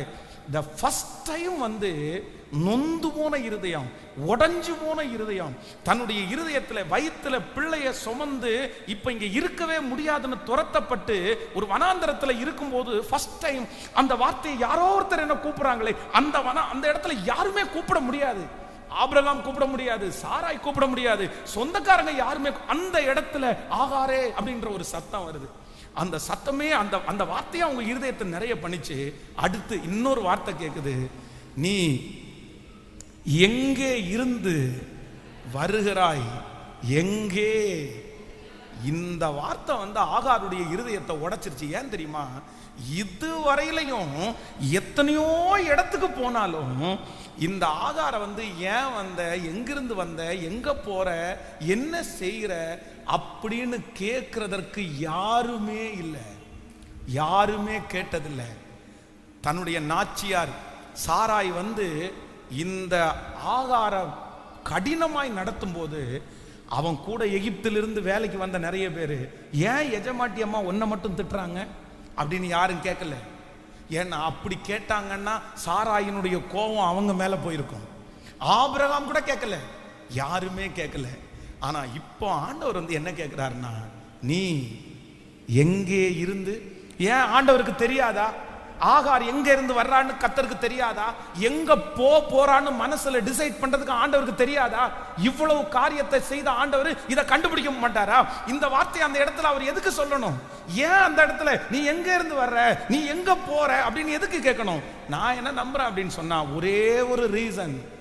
இந்த ஆகார் தன்னுடைய பிரச்சனைய, தன்னுடைய போராட்டத்தை, தன்னுடைய வலிய இதுவரையிலையும் யார்கிட்டையுமே பகிர்ந்து கொள்கிற அளவிற்கு ஒரு ஸ்பேஸ், ஒரு இடம் யாருமே தரல, யாருமே தரல. இவங்க வலிய போய் பேசுற அளவுக்கு சாரா இல்லை, இவங்க வலிய பேசுற அளவுக்கு ஆபிரகாம் இல்லை, இவங்க கடந்து போகிற பாதைய பேசுற அளவுக்கு கூட வேலை செய்யறதுக்கு ஒருத்தருமே இல்லை. இப்போ எல்லா பிரச்சனையும் எல்லா வருத்தத்தையும் மனசுக்குள்ள போட்டு போட்டு போட்டு குமுறி குமுறி குமுறி என்னை கேட்கறதுக்கு யாருமே இல்லை. நான் செத்தாலும் பொழைச்சாலும் யாருமே என்னை கேட்க மாட்டாங்க. அதனால ஒரு டிசைட் பண்ணுவோம், எதுக்கு நம்ம இங்க இருந்து சாகுறோம், பேசாம இந்த வீட்டை விட்டு போய் செத்துடலான்னு தன்னுடைய வீட்டை விட்டு கிளம்பும் போதுதான் ஒரே ஒருத்தருடைய சத்தம் மட்டும் வருது. ஆகாரே, ஒரே ஒருத்தருடைய சத்தம் மட்டும் வருது, நீ எங்க இருந்து வர்ற, நீ எங்க. அப்போ இந்த ஆகார் என்ன நினைச்சிட்டாங்க அப்படின்னு சொன்னா, நான் ஒண்ணு நினைக்கிறேன், இதுவரைக்கும் யாருமே என்ன கேட்டதில்லை, இதுவரைக்கும் யாருமே என்ன கேட்டதில்லை. ஆனா இப்ப ஒரே ஒருத்தர் மட்டும் கேட்கிறாரு, நீ எங்க இருந்து வர்ற. உடனே தன்னுடைய இருதயத்தை திறந்து, ஆண்டவரே, என்னுடைய நாச்சியாராக்கிய அந்த சாராளை விட்டு தன்னுடைய இருதயத்தில் இருக்கிற வருத்தத்தை அப்படியே அவரிடத்துல சொல்லுகிறார். நான் நம்புறேன், நம்பர் 1, இந்த சத்தத்தை கேட்கிற அநேகம் பேரிடத்துல ஆண்டவர் சொல்கிறார், உங்க மேல யார் கரிசனையா இருக்கிறார்களோ இல்லையோ, யார் உங்களை விரும்புகிறார்களோ விரும்பலையோ, ஒருவேளை நீங்க இந்த சத்தத்தை கேட்கிற யாராவது ஒருத்தர் ஆகாரை போல நீங்க ஒரு அனாதையை போல இருக்கலாம். எல்லாரும் இருந்தும் நீங்கள் அனாதையை போல இருக்கலாம், எல்லாம் இருந்தும் நீங்கள் அனாதையை போல இருக்கலாம். உங்களுடைய வாழ்க்கையில நீங்க மிஸ் ஆகிறது, உங்களுடைய வாழ்க்கையிலே உங்களுக்கு கிடைக்காத ஒண்ணு என்னன்னா, யாராவது ஒருத்தர் ஏதாவது ஒண்ணு கேட்டா நல்லா இருக்குமே. என் பிரச்சனையை கேட்க மாட்டாங்களா, என் போராட்டத்தை யாராவது ஒருத்தர் கேட்க மாட்டாங்களா, நான் யார்கிட்ட சொல்ல எனக்கு தெரியல. சொல்றவங்க எல்லாம் பாவிகளா இருக்காங்க, சொல்றவங்க எல்லாம் மோசமானவங்களா இருக்காங்க, எங்கிட்ட கேட்டுட்டு போய் அடுத்து வித்தியாசமா பேசுறவங்க இருக்காங்க. என்னுடைய பிரச்சனையை எங்கேயுமே கொட்ட முடியாது, என்னுடைய ப்ராப்ளத்தை யார்கிட்டயுமே சொல்ல முடியாது. அப்படிப்பட்ட ஒரு சூழ்நிலையிலே யாரோ ஒருவர் இந்த சத்தத்தை கேட்டு கொண்டிருக்கலாம், எனக்கு கொட்டுறதுக்கு இடம் இல்லை பாஸ்டர், எனக்கு பேசுறதுக்கு யாருமே இல்லை பாஸ்டர். அப்படி யாரிடத்திலேயாவது போய் கொட்டுனேன்னா அவங்க எனக்கு நேரா திருப்பி, நீ உண்டாக்கினது தானே, உன்னால வந்ததானே, அப்படியே திசை திருப்பிடுவாங்க. என் கணவன் இடத்துல சொல்ல முடியல, வந்த உடனே அவர் தூங்கிடுறாரு. என் மனைவி இடத்துல சொல்ல முடியல, அவ நிறைய பிரச்சனைன்றாங்க. என்னுடைய உள்ளத்துக்குள்ளேயே வச்சு நான் குமுறிட்டே இருக்கிறேன். ஆனா ஆகார், நீர் என்னை காண்கிற தேவன் என்கிற பெயரை வைக்கிறதற்கு ஃபர்ஸ்ட் ரீசன் என்ன அப்படின்னு சொன்னா, என் வாழ்க்கையில ஒரே ஒருத்தர் மட்டும், என் வாழ்க்கையில ஒரே ஒருத்தர் மட்டும் ஆகாரேன்னு கூப்பிட்டு, நீ எங்க இருந்து வர்ற, நீ எங்க போற, உனக்கு என்னமா பிரச்சனை, உனக்கு என்னமா பிரச்சனை, நீ எங்க இருந்துமா வர, அங்க என்ன நடந்துச்சு, என்ன ப்ராப்ளம், நீ இப்ப எங்க போறதுக்கு டிசைட் பண்ற. இந்த வார்த்தையை கேட்ட உடனே, நீர் என்னை காண்கிற, என்னை காண்கிறவரை நானும் இவ்விடத்தில் கண்டேன் என்று சொல்லி அவருக்கு, நீர் என்னை காண்கிற தேவன். இந்த 100 நாட்கள் ஜெபத்தை கர்த்தர் ஆயத்தம் பண்ணினதற்கு ஒரு நோக்கம் உண்டு, ஒரு நோக்கம் உண்டு. உங்க அங்கலாய்ப்பை கேட்கிறதற்கு, உங்க வருத்தத்தை கேட்கிறதற்கு, உங்க வேதனையை கேட்கிறதற்காகத்தான் கர்த்தர் இந்த ஜெபத்தை கர்த்தர் வச்சிருக்கிறாரு. கர்த்தர் வாக்கு கொடுக்கிறாரு, யாருமே கேட்கலன்னாலும், யாருமே கேட்கலன்னாலும் உன் வருத்தத்தை கேட்கிறதுக்கு ஒருத்தர் இருக்கிறார், உன் அங்கலாய்ப்பை கேட்கிறதுக்கு ஒருத்தர் இருக்கிறார். அவர் பக்கத்துல வந்து தட்டி கொடுத்து, ஓஹோ ரத்தன மேரலா, முதுக தட்டி கொடுத்து, ஏபா ஏமா ஏப்பா, உங்க பேரை சொல்லி, உங்க பேரை சொல்லி, இதுவரைக்கும் யாருமே உச்சரிக்காத உங்களுடைய உண்மையான பேரை சொல்லி தட்டி கொடுத்து, நீ எங்க போற, உனக்கு என்ன பிரச்சனை, உனக்கு என்ன சூழ்நிலை. இப்ப நிறைய பேரை ஆறுதல் படுத்துறத நான் பார்க்கிறேன். கர்த்தர் நிறைய பேருடைய இருதயத்தை ஆறுதல் படுத்துகிறார். உனக்கு ஒருவர் உண்டு சிஸ்டர், உங்களுக்கு ஒருவர் உண்டு பிரதர், உங்களுக்கு ஒருவர் உண்டு மகனே, உனக்கு ஒருவர் உண்டு மகளே, உனக்கு ஒருவர் உண்டு. அவர் வேற யாரும் இல்ல, உன்னுடைய குமுறல்களை கேட்கிறவர், உன் கண்ணீரை கணக்கிலே வைக்கிறவர், உன்னுடைய வார்த்தைகளை கேட்கிறவர், உன் பிரச்சனையை சொல்லுவதற்கு எதிர்பார்த்திருக்கிற கர்த்தர்.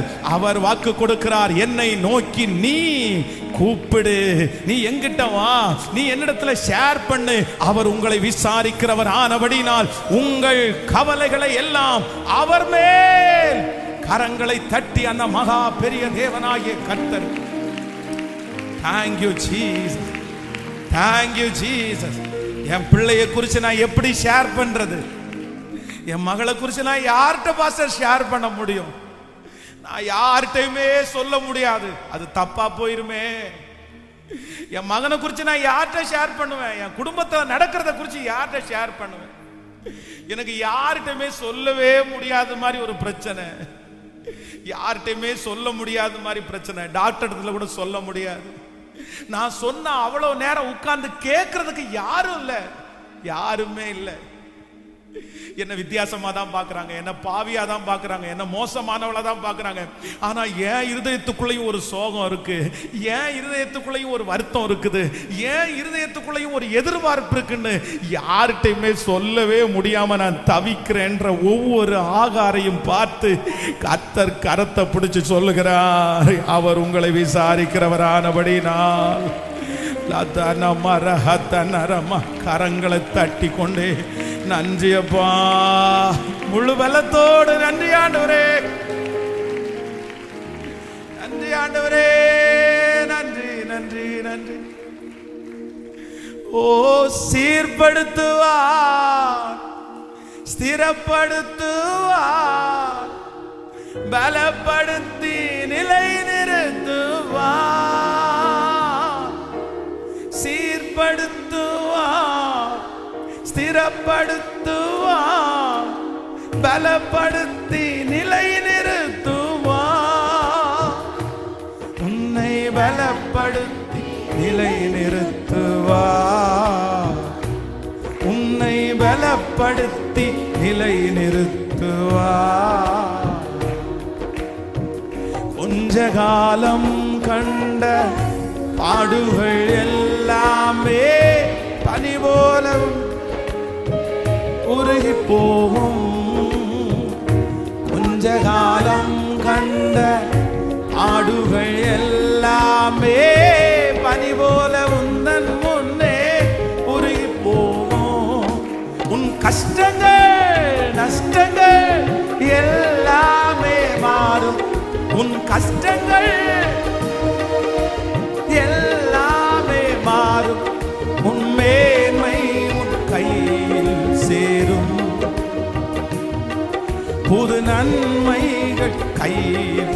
கைகளை மேல தட்டி சொல்லு, ஓஹோ சீர்படுத்துவார், ஸ்திரப்படுத்துவார், பலப்படுத்தி நிலை நிறுத்துவார். பாடும் ஓஹோ இயேசுவே,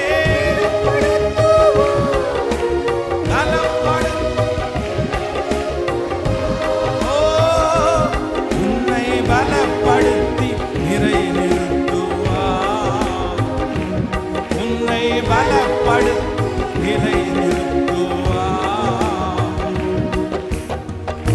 மேன்மையை தடுக்க நின்ற கூட்டங்கள் எல்லாமே தேவனும் கூட என்று வணங்கி நிற்கும். மேன்மையை தடுக்க நின்ற கூட்டங்கள் எல்லாமே தேவனும் கூட என்று வணங்கி நிற்கும். உன்னை பகைத்தவர் தந்திட்ட காயங்கள் மாறும், உன்னை பகைத்தவர் தந்திட்ட காயங்கள் மாறும். உன் மேன்மை உன் கையில் சேரும், உன் மேன்மை உன் கையில் சேரும். கைகளை மேல தட்டி ஓ சீர்படுத்துவார், ஸ்திரப்படுத்துவார், பலப்படுத்தி நிலை நிறுத்துவார்.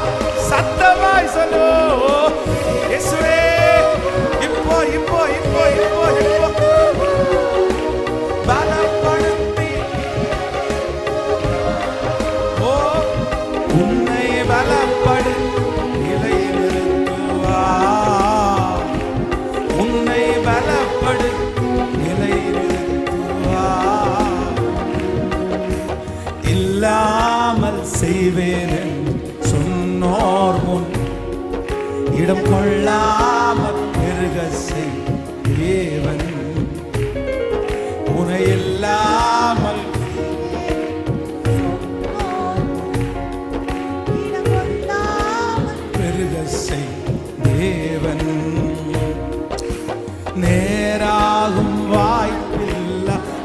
வாழ்வை சீராக வருவாரே. நேராகும் வாய்ப்பில்லை உன் வாழ்வை சீராக மாற்றிட. ஓ சீர்படுத்துவா, ஸ்திரப்படுத்துவா, பலப்படுத்தி நிலை நிறுத்துவா. கைகளை மேல தட்டி இப்போ இப்போ இப்போ இப்போ இந்த 2வது நாளே உங்க மகிமை மகிமை உன்னை பலப்படுத்தி நிலை நிறுத்துவா. உன்னை பலப்படுத்தி நிலை நிறுத்துவா. திரும்ப திரும்ப சொல்லுவோம். ஓ சீர்படுத்துவா, ஸ்திரப்படுத்துவா, பலப்படுத்தி நிலை. இயேசுவே இயேசுவே இயேசுவே இயேசுவே இயேசுவே இயேசுவே இயேசுவே. கிருபை கிருபை கிருபை.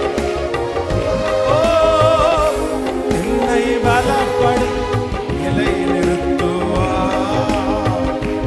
என்னை பலப்படுத்தி நிலை நிறுத்துவா. ஹல்லேலூயா.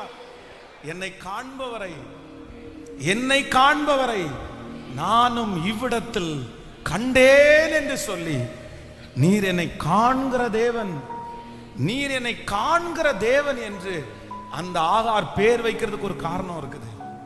பேர் வைக்கிறதுக்கு ஒரு காரணம் இருக்குது. இதுவரைக்கும் அவங்க வாழ்க்கையில யாருமே தன்னுடைய இருதயத்தினுடைய வலியை பகிர்ந்து கொள்றதுக்கு ஒரு ஸ்பேஸ, ஒரு இடத்தை கொடுக்கவே இல்லை. ஏன்னே கேட்கல, யாருன்னே கேட்கல. நம்ம எப்பவுமே யாராவது ஒருத்தடத்துல ஏதாவது ஒரு பிரச்சனையை ஷேர் பண்ணணும்னா அவங்க ஏதாவது நம்ம கேட்டா தானே சொல்ல முடியும். நீ நல்லா இருக்கியான்னு கேட்டா தானே நல்லா இருக்கோமா இல்லையா அப்படின்னு நம்ம சொல்ல முடியும். பசிக்குதான்னு கேட்டா தானே நமக்கு பசிக்குதோ இல்லையான்னு சொல்ல முடியும். அந்த ஸ்பேஸே தரலன்னா இந்த உலகத்துல இருக்கிற நிறைய பேர் அப்படிதான். நம்ம எதுக்கு கேட்பானே, நமக்கு எதுக்கு பிரச்சனையே, உனக்கு வலிக்குதுன்னு ஏன் கேட்பானே. வலிக்குதுன்னு கேட்டா அவ 1008 வலியை சொல்லுவா. வலிக்குதுன்னு கேட்டா அவன் 1008 வலியை சொல்லுவான். அதுக்கு அமைதியா போயிடலாம், அமைதியா போயிடலாம். இந்த மாதிரி தான் இந்த உலகம். இன்னைக்கு இந்த சத்தத்தை கேட்கிற யாராவது ஒருத்தர் அதே ஒரு சிச்சுவேஷனுக்குள்ள நீங்க கடந்து போகலாம். என் பிள்ளைய குறித்து எல்லாருமே பேசுறாங்க பாஸ்டர், கேட்குறாங்க. ஆனா எனக்கு அந்த இடத்துல அவங்க முன்னாடி மனசு திறந்து என்னால எதுவுமே சொல்ல முடியல, எதுவுமே சொல்ல முடியல. எனக்கு எங்க கொட்டுறதுன்னு தெரியல, யார்கிட்ட எனக்கு கொட்டுறதுன்னு தெரியல. எனக்கு கொட்டுறதுக்கு எந்த இடமுமே இல்லை. அதனாலேயே உள்ள வச்சு வச்சு நான் ரொம்ப ஸ்ட்ரெஸ் ஆகுறேன், உள்ள வச்சு வச்சு ரொம்ப கஷ்டப்படுறேன். எனக்கு வெளியில எல்லாரும் நீங்க பார்க்கும்போது சிரிக்கிறேன், வெளியில எல்லாரும் பார்க்கும்போது நல்லா இருக்கிறேன். ஆனா உள்ளுக்குள்ள அப்படியே அடங்கி கிடக்குது பாஸ்டர். எனக்கு என்ன சொல்றதுன்னு தெரியல. ஆனா ஆண்டவர் மட்டும் ஒன்று சொல்றாரு. அந்த தூதன் அவரை வழியிலே சந்தித்து ஆகாரேன்னு கூப்பிட்டு, நீ எங்க இருந்து வர? அவருக்கு எல்லாம் தெரியும், அவருக்கு எல்லாம் தெரியும், அவருக்கு எல்லாம் தெரிஞ்சும் எல்லாம் தெரிஞ்சும் ஆகாரை பார்த்து என்ன கேட்கிறாரு அப்படின்னு சொன்னா, நீ எங்க இருந்து போற, நீ எங்க போற, நீ எங்க போற? என் போற வழியும் அவருக்கு தெரியும், நான் தொடங்கின இடமும் அவருக்கு தெரியும். தெரிஞ்சும் அவர் கேட்கறதுக்கு ஒரு காரணம். நீ பேசு, நீ சொல்லு. இந்த ஜெபத்தில் இருக்கிற யாரையோ ஒருத்தரை பார்த்து ஆண்டவர் சொல்றாரு, நீ சொல்லு மகளே, நீ சொல்லு மகனே. நீ உன் இருதயத்துக்குள்ள வச்சிருக்காத, நீ உன் இருதயத்துக்குள்ள வச்சு கும்முறாத, நீ உன் இருதயத்துக்குள்ள வச்சு நீ ஸ்ட்ரெஸ் ஆகாத. நீ ஒளியை ஓப்பன் பண்ணு, நீ கொட்டு. நீ கொட்டுறதுக்கு ஒரு இடம் உண்டு, உன்னுடைய வார்த்தையை கேட்கறதுக்கு ஒருவர் உண்டு. ஆமென். உன் அங்கலாக்கி சொல்லுகிறதுக்கு ஒருவர் உண்டு. ஹல்லேலூயா. மனுஷனிடத்துல கொட்டுறது வீணா போகும், மனுஷனிடத்துல கொட்டுறதுக்கு பதில் இல்லாம இருக்கும், மனுஷனிடத்துல கொட்டுறதுக்கு எதுவுமே கிடைக்காது. ஆனா ஆனா ஆண்டவருடைய சமூகத்திலே கொட்டின அன்னாள் வெறுமையா போலல, வெறுமையா போலல. நீங்க கொட்டுவீங்க. இந்த 100 நாட்களையும் கர்த்தர் அதுக்காக தான் நியமிச்சிருக்கிறாரு. உன் பிள்ளைய குறிச்சு நீ கொட்டுவீங்க, உன் குடும்பத்தை குறிச்சு நீங்க கொட்டுவீங்க, எதிர்காலத்தை குறிச்சு கொட்டுவீங்க.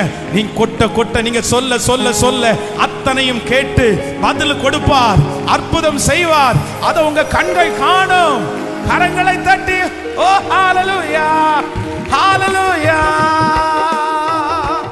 ஓ சீர்படுத்துவா, ஸ்திரப்படுத்துவா, பலப்படுத்தி நிலை நிறுத்துவா. சத்தமாய் சொல்லு. நன்றியப்பா.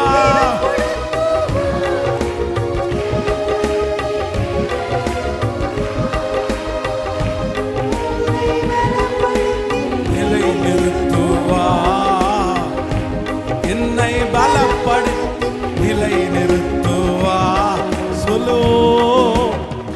கொஞ்ச காலம் கண்ட ஆடுகள் எல்லாமே நீ போல உந்தன் முன்னே உறுதி போகும். கொஞ்ச காலம் கண்ட ஆடுகள் எல்லாமே பனி போல உந்தன் முன்னே உருகி போகும். உன் கஷ்டங்கள் நஷ்டங்கள் எல்லாமே மாறும். உன் கஷ்டங்கள் நஷ்டங்கள் எல்லாமே மாறும். புது நன்மைகள் உன்னை சேரும். புது நன்மைகள் உன்னை சேரும். கைகளை மேல தட்டி ஓ சீர்படு ஸ்திரப்படுத்துவா.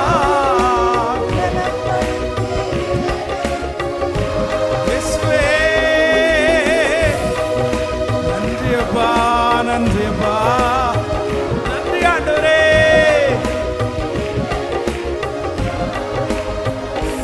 என்னை பலப்படுத்தி நிலை நிறுத்துவா. நம் தனமௌரஹதலரம் கொட்டுங்க. அவர்கிட்ட சொல்லுங்க, உங்க ஆசைய சொல்லுங்க, உங்க விருப்பத்தை சொல்லுங்க, உங்க மனசுல இருக்கிற எல்லாத்தையுமே சொல்லுங்க, எல்லாத்தையுமே சொல்லுங்க. இயேசுவேன்னு கூப்பிட்டு சொல்லுங்க. அம்மா சொல்லுங்க, உங்களுக்கு சொல்றதுக்கு ஒரு ஸ்பேஸ். சிஸ்டர் நீங்க சொல்லுங்க, ஏசப்பட்ட சொல்லுங்க. சொல்லுங்க. நான் வேற எங்கப்பா போவேன்? நான் வேற யார்கிட்டப்பா சொல்லுவேன்? வேற யார்கிட்டையும் சொல்ல முடியாதப்பா, வேற யார்கிட்டையும் சொல்ல முடியாதப்பா. நான் உங்கள்ட்ட சொல்ற ஆண்டவரே, நான் உங்கள்ட்ட சொல்ற ஆண்டவரே, நான் உங்கள்ட்ட சொல்ற ஆண்டவரே, நான் உங்கள்ட்ட சொல்ற ஆண்டவரே. எங்க பிரச்சனையை வேற மனுஷனிடத்துல சொல்லி என்ன ஆண்டவரே பலன், என்ன பிரயோஜனம்? ஹல்லேலூயா. கைகளை உயர்த்தி ஒரு ஹல்லேலூயா சொல்லுங்க. ஆமென். 2003 வருஷத்துல வேதாகம கல்லூரியினுடைய கடைசி லாஸ்ட் இயர் 3rd இயர் படிக்கும்போது ஒரு பயங்கரமான ஒரு ஸ்ட்ரகிளான ஒரு பாதைக்குள்ள நான் கடந்து போனேன். ரொம்ப வருத்தமான ஒரு பாதைக்குள்ள கடந்து போனேன். என்னமோ தெரியல, அந்த காலேஜில் எனக்கு வார்டனாக இருந்த அந்த வார்டனுக்கு என்னை சுத்தமாக பிடிக்கவே இல்லை. காரணமே இல்லாமல் என் மேலே ரொம்ப கோவப்பட ஆரம்பிச்சிட்டாரு. எல்லா பழியும் என் மேலே போட ஆரம்பிச்சிட்டாரு. நான் என்ன செஞ்சாலும் தப்பாக போகிற மாதிரி ஆரம்பிச்சு. ஸோ நான் ஒரு சின்ன ஏதாவது மிஸ்டேக் பண்ணேன் அப்படின்னு சொன்னால் என்ன தண்டிக்கிறத விட்டுட்டு என் கூட படித்த 12 பேரையும் தண்டிக்க ஆரம்பிச்சிட்டாரு. அந்த 12 பேருடைய கோபம் என் மேலே அப்படியே திரும்பிடுச்சு. நீ ஒன்றும் பண்ணாத, நீ பண்ணுறனால தான் நாங்கள் இந்த மாதிரி. நான் ஏதாவது தப்பு பண்ணேன்னா அவங்கள வேலை செய்ய வச்சிருவாரு. அவங்க அத்தனை பேரும் என் மேலே கோவப்படுவாங்க. ஸோ இப்படியே கொஞ்சம் கொஞ்சமாக எல்லாருமே என்கிட்ட பேசுகிறத குறைச்சிட்டாங்க.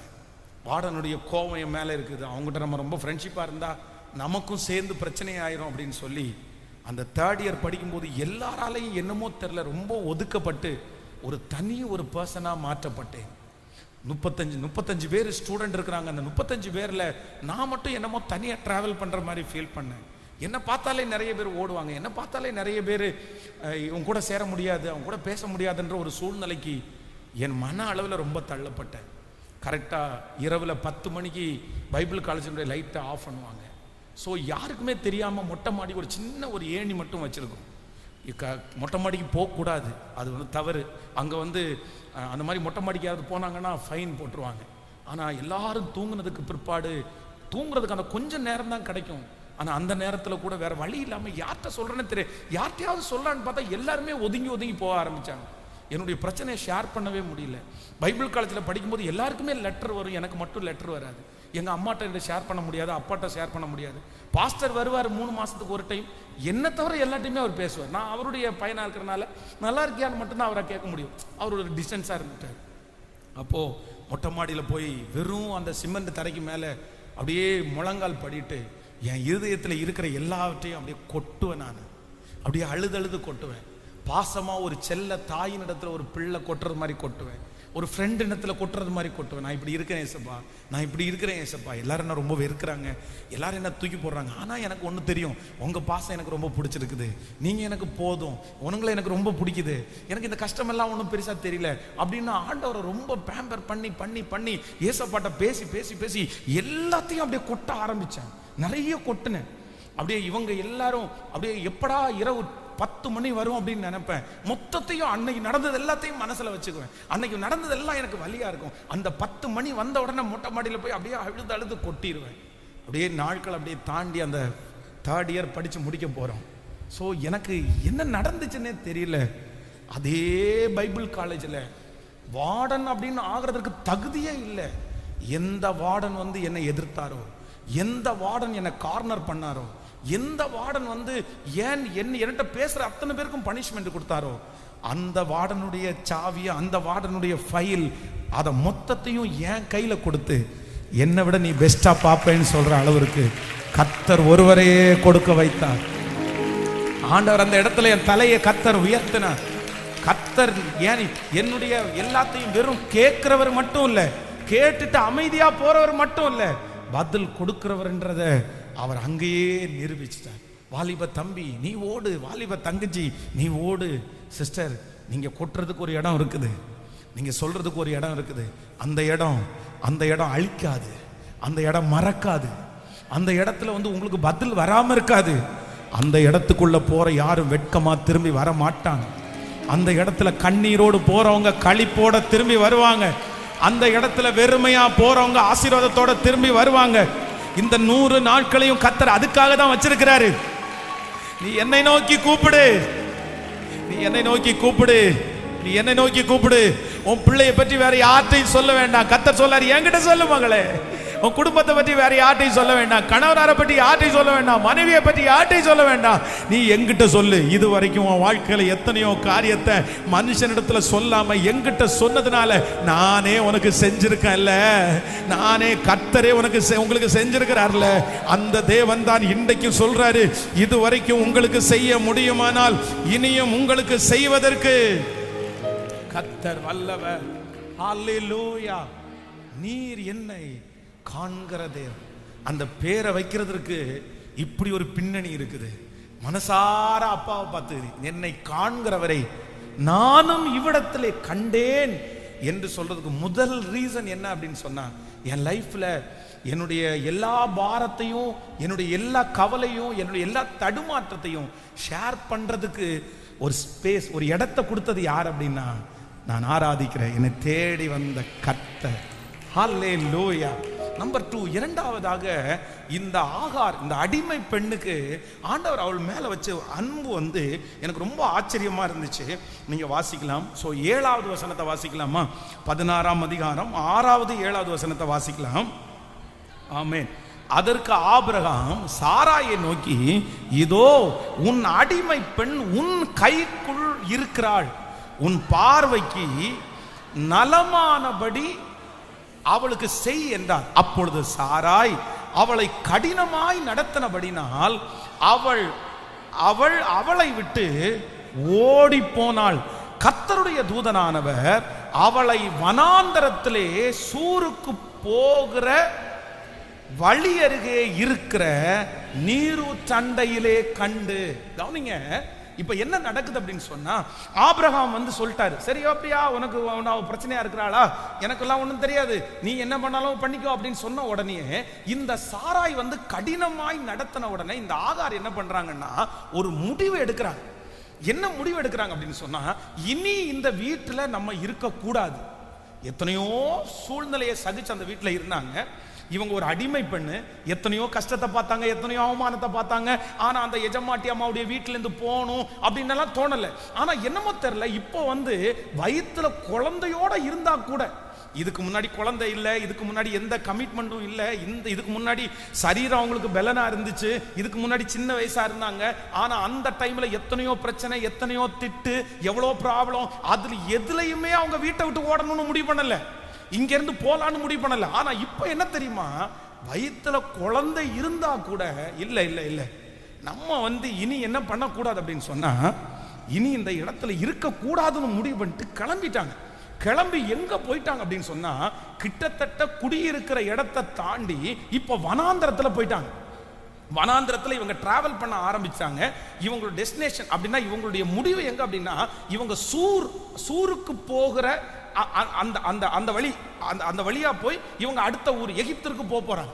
நீங்க வந்து அந்த பைபிள்ல இருக்கிற மேப்ல பாத்தீங்க அப்படின்னு சொன்னா, இவங்க இருக்கிற அந்த இடத்திற்கும் அகைன் வந்து எகிப்திற்கும் பாத்தீங்க அப்படின்னு சொன்னா, அதற்கு இடையில வந்து ஒரு மிகப்பெரிய பாலைவனம் இருக்குது, ஒரு மிகப்பெரிய வனாந்தரம் இருக்குது. சோ இந்த வனாந்தரத்துல இவங்க டிராவல் பண்ண ஆரம்பிச்ச உடனே இப்ப என்ன பண்றாங்கன்னா, அங்கே ஒரு நீரூற்றை பார்க்கறாங்க, ஒரு கிணறு இருக்குது.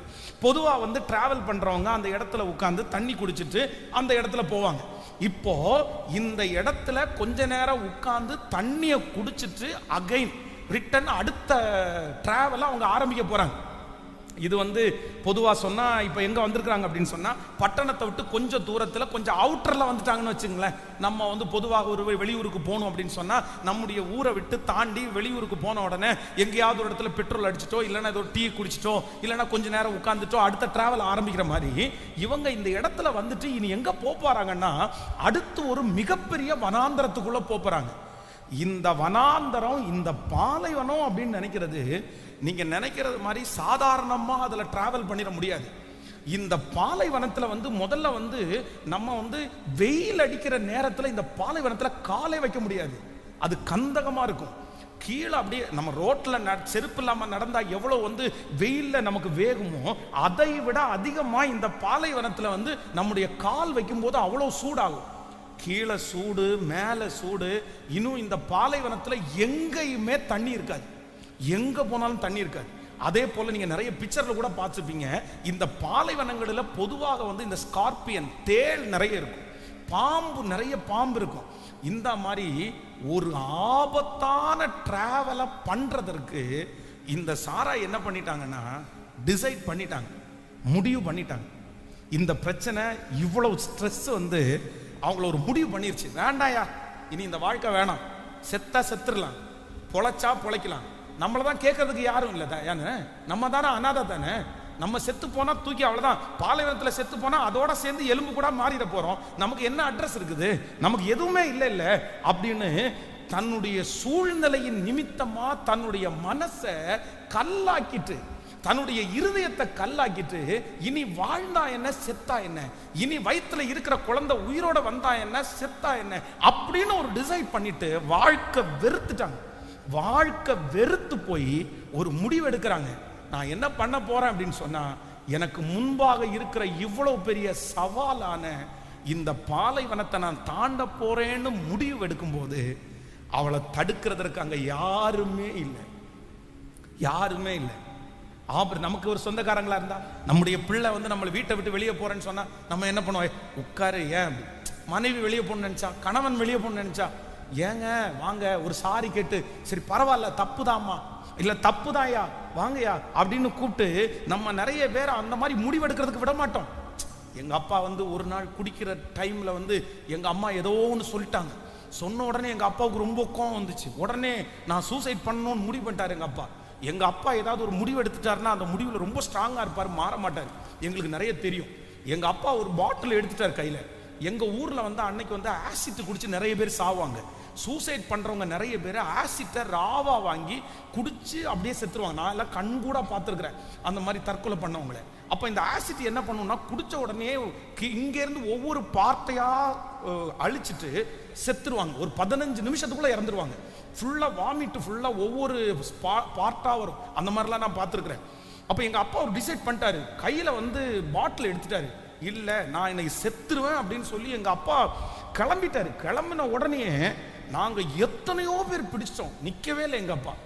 என்னென்னமோ பண்ணிட்டோம், நிக்கல. எங்க அப்பா எல்லாரையும் உதறி தள்ளிட்டு, ரொம்ப பலசாலி எங்க அப்பா, எல்லாத்தையும் உதறி தள்ளிட்டு இன்னைக்கு நான் சாவேன் செத்துருவேன் அப்படின்னு போன உடனே எங்களுடைய இளைய அக்கா அவங்க என்ன பண்ணிட்டாங்கன்னா, பின்னாடியே ஓடுனாங்க எங்க அப்பா பின்னாடி. எங்க அப்பாவுக்கு அவளை ரொம்ப பிடிக்கும்.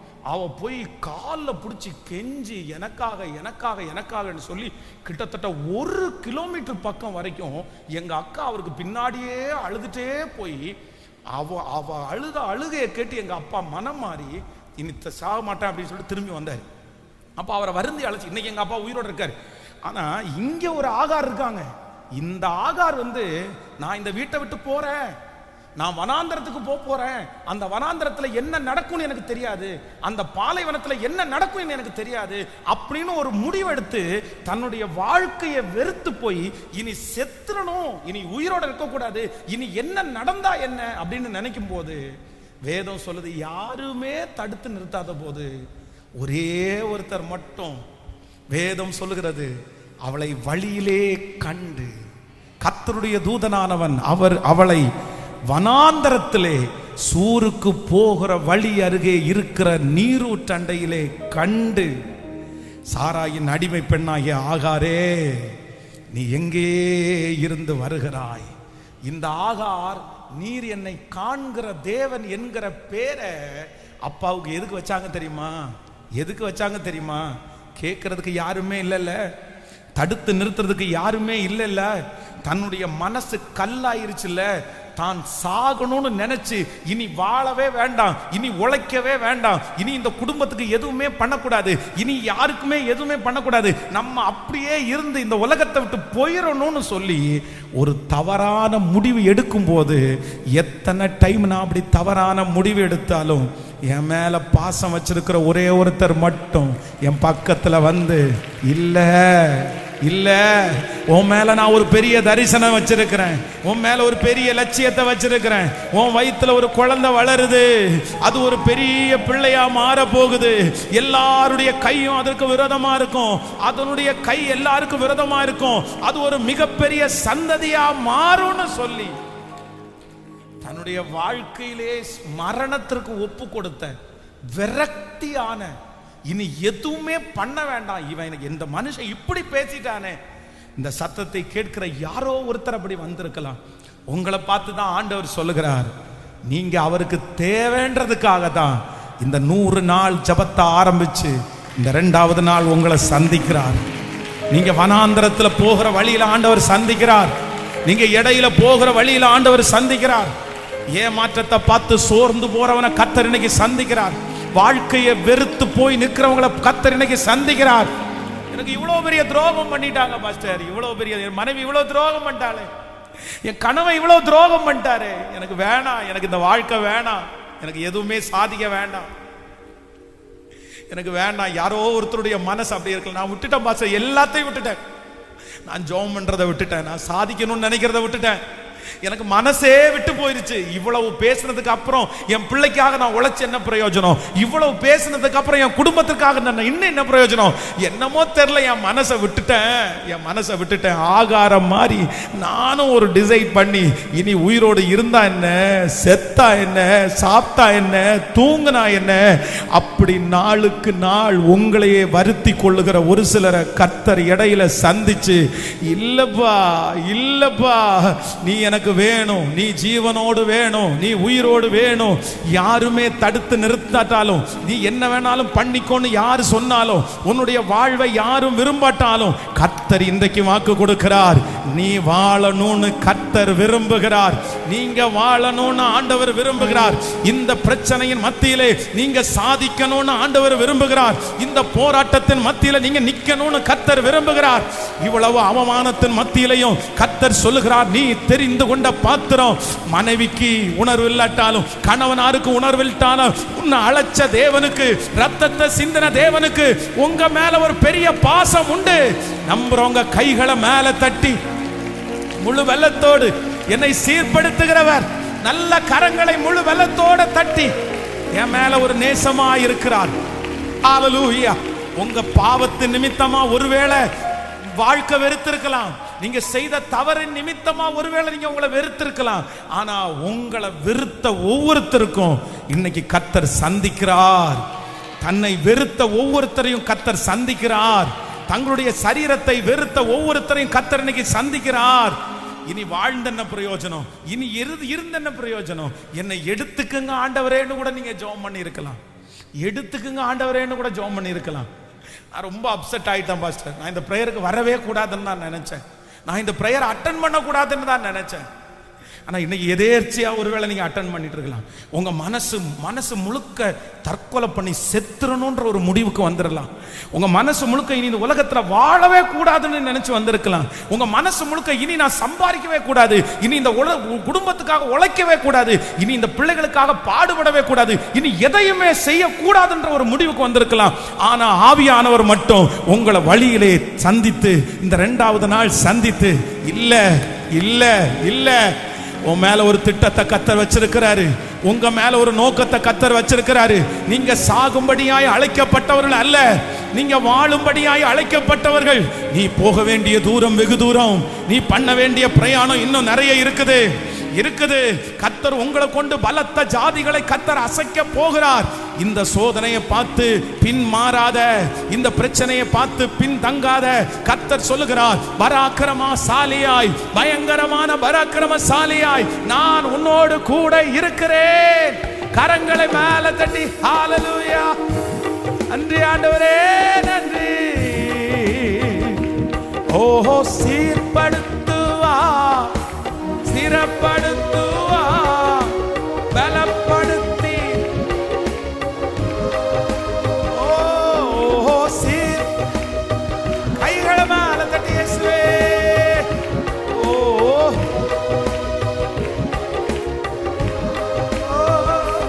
உன்னை பலப்படுத்தி, உன்னை பலப்படுத்தி நிலை நிறுத்துவா. சொல்லோ, மேன்மையை தடுக்க நின்ற கூட்டங்கள் எல்லாமே தேவனும் கூட என்று வணங்கி நிற்கும். மேன்மையை தடுக்க நின்ற கூட்டங்கள் எல்லாமே தேவனும் கூட என்று வணங்கி நிற்கும். உன்னை பகைத்தவர் தந்திட்ட காயங்கள் மாறும், உன்னை பகைத்தவர் தந்திட்ட காயங்கள் மாறும். உன் மேன்மை உன் கையில் சேரும், உன் மேன்மை உன் கையில் சேரும். கைகளை மேல தட்டி சொல்லும், ஓ சத்தமாய் பாடு.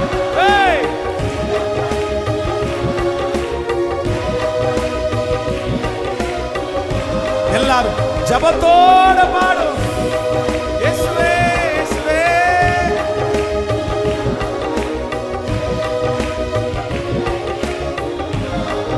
ஹalleluya. உன்னை பலப்படுத்தி, ஓ என்னை பலப்படுத்தி நிலை. திரும்ப திரும்ப சொல்லு, ஓ ஸ்திரப்படுத்துவா, பலப்படுத்தி நிலை நிறுத்துவா. இயேசுவே, கிருப கிருப கிருப கிருப கிருப கிருப கிருப கிருப. ஓ என்னை பலப்படுத்தி, ஹalleluya, நிலை நிறுத்துவா. ஹalleluya, கைகளை உயர்த்தி ஹalleluya.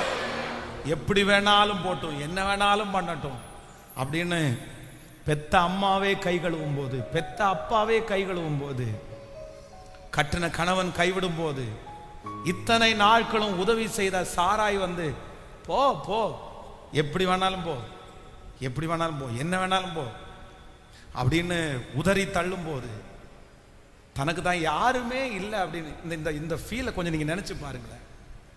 எனக்கு இந்த வசனத்தை வாசித்து இன்னைக்கு தியானிக்கும் போது ஆண்டவர் மேல இருக்கிற அன்பை நினைச்சு அப்படியே கண்ணீரே வந்துருச்சு.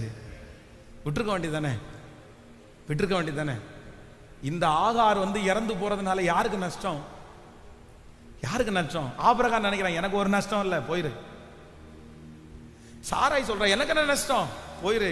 நீ இல்லைன்னா இன்னொரு வேலைக்காரி, இன்னொரு யாருக்குமே நஷ்டம் இல்லை.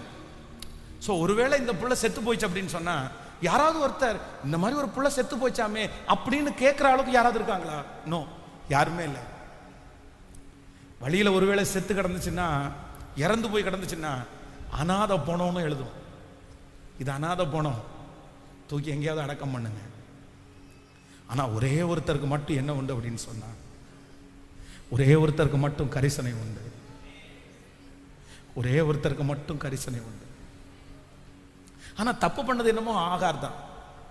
தப்பு பண்ணது ஆகார் தான். நாச்சியார் இடத்துல அடங்கி இருக்காதது ஆகார். இந்த பிரச்சனைக்கு காரணமே அவதான். கொஞ்சம் அடங்கி போயிருக்கலாம், கொஞ்சம் தாழ்ந்து போயிருக்கலாம். ஆசீர்வாதம் கிடைச்ச உடனே கொஞ்சம் ஆடாம இருக்க, அந்த மாதிரிலாம் இருந்திருக்கலாம்ல. இது எதுவும் செய்யாம தப்புன்னு தெரியாமலே தனக்கு அந்த காரியம் வரும்போது அப்படியே செஞ்சவங்க இவங்க தான். தண்டனைக்குரியவங்க தான், தண்டனைக்குரியவங்க தான். உலகம் அப்படிதான், தண்டனைக்குரியவங்கள தான் பார்க்கும். ஆனா நான் உயிரோடு இருந்து யாருக்கு என்ன பிரயோஜனம் அப்படின்னு நினைச்சு நான் கிளம்புறேன்னு சொல்லும்போது ஆண்டவர் மட்டும். ஆனா இன்னைக்கு யாரோ ஒருத்தரிடத்துல கர்த்தர் நேருக்கு நேர் என்கவுண்டர் பண்றதை நான் ஃபீல் பண்றேன். கர்த்தர் நேருக்கு நேர் பேசுறாரு. என் கணவனாருக்கு நான் இருந்து பாரம் தான் பாஸ்டர், என் மனைவிக்கு நான் இருந்து பாரம் தான் பாஸ்டர். எனக்கு என்னமோ அன்லக்கி மாதிரி எனக்கு தெரியுது.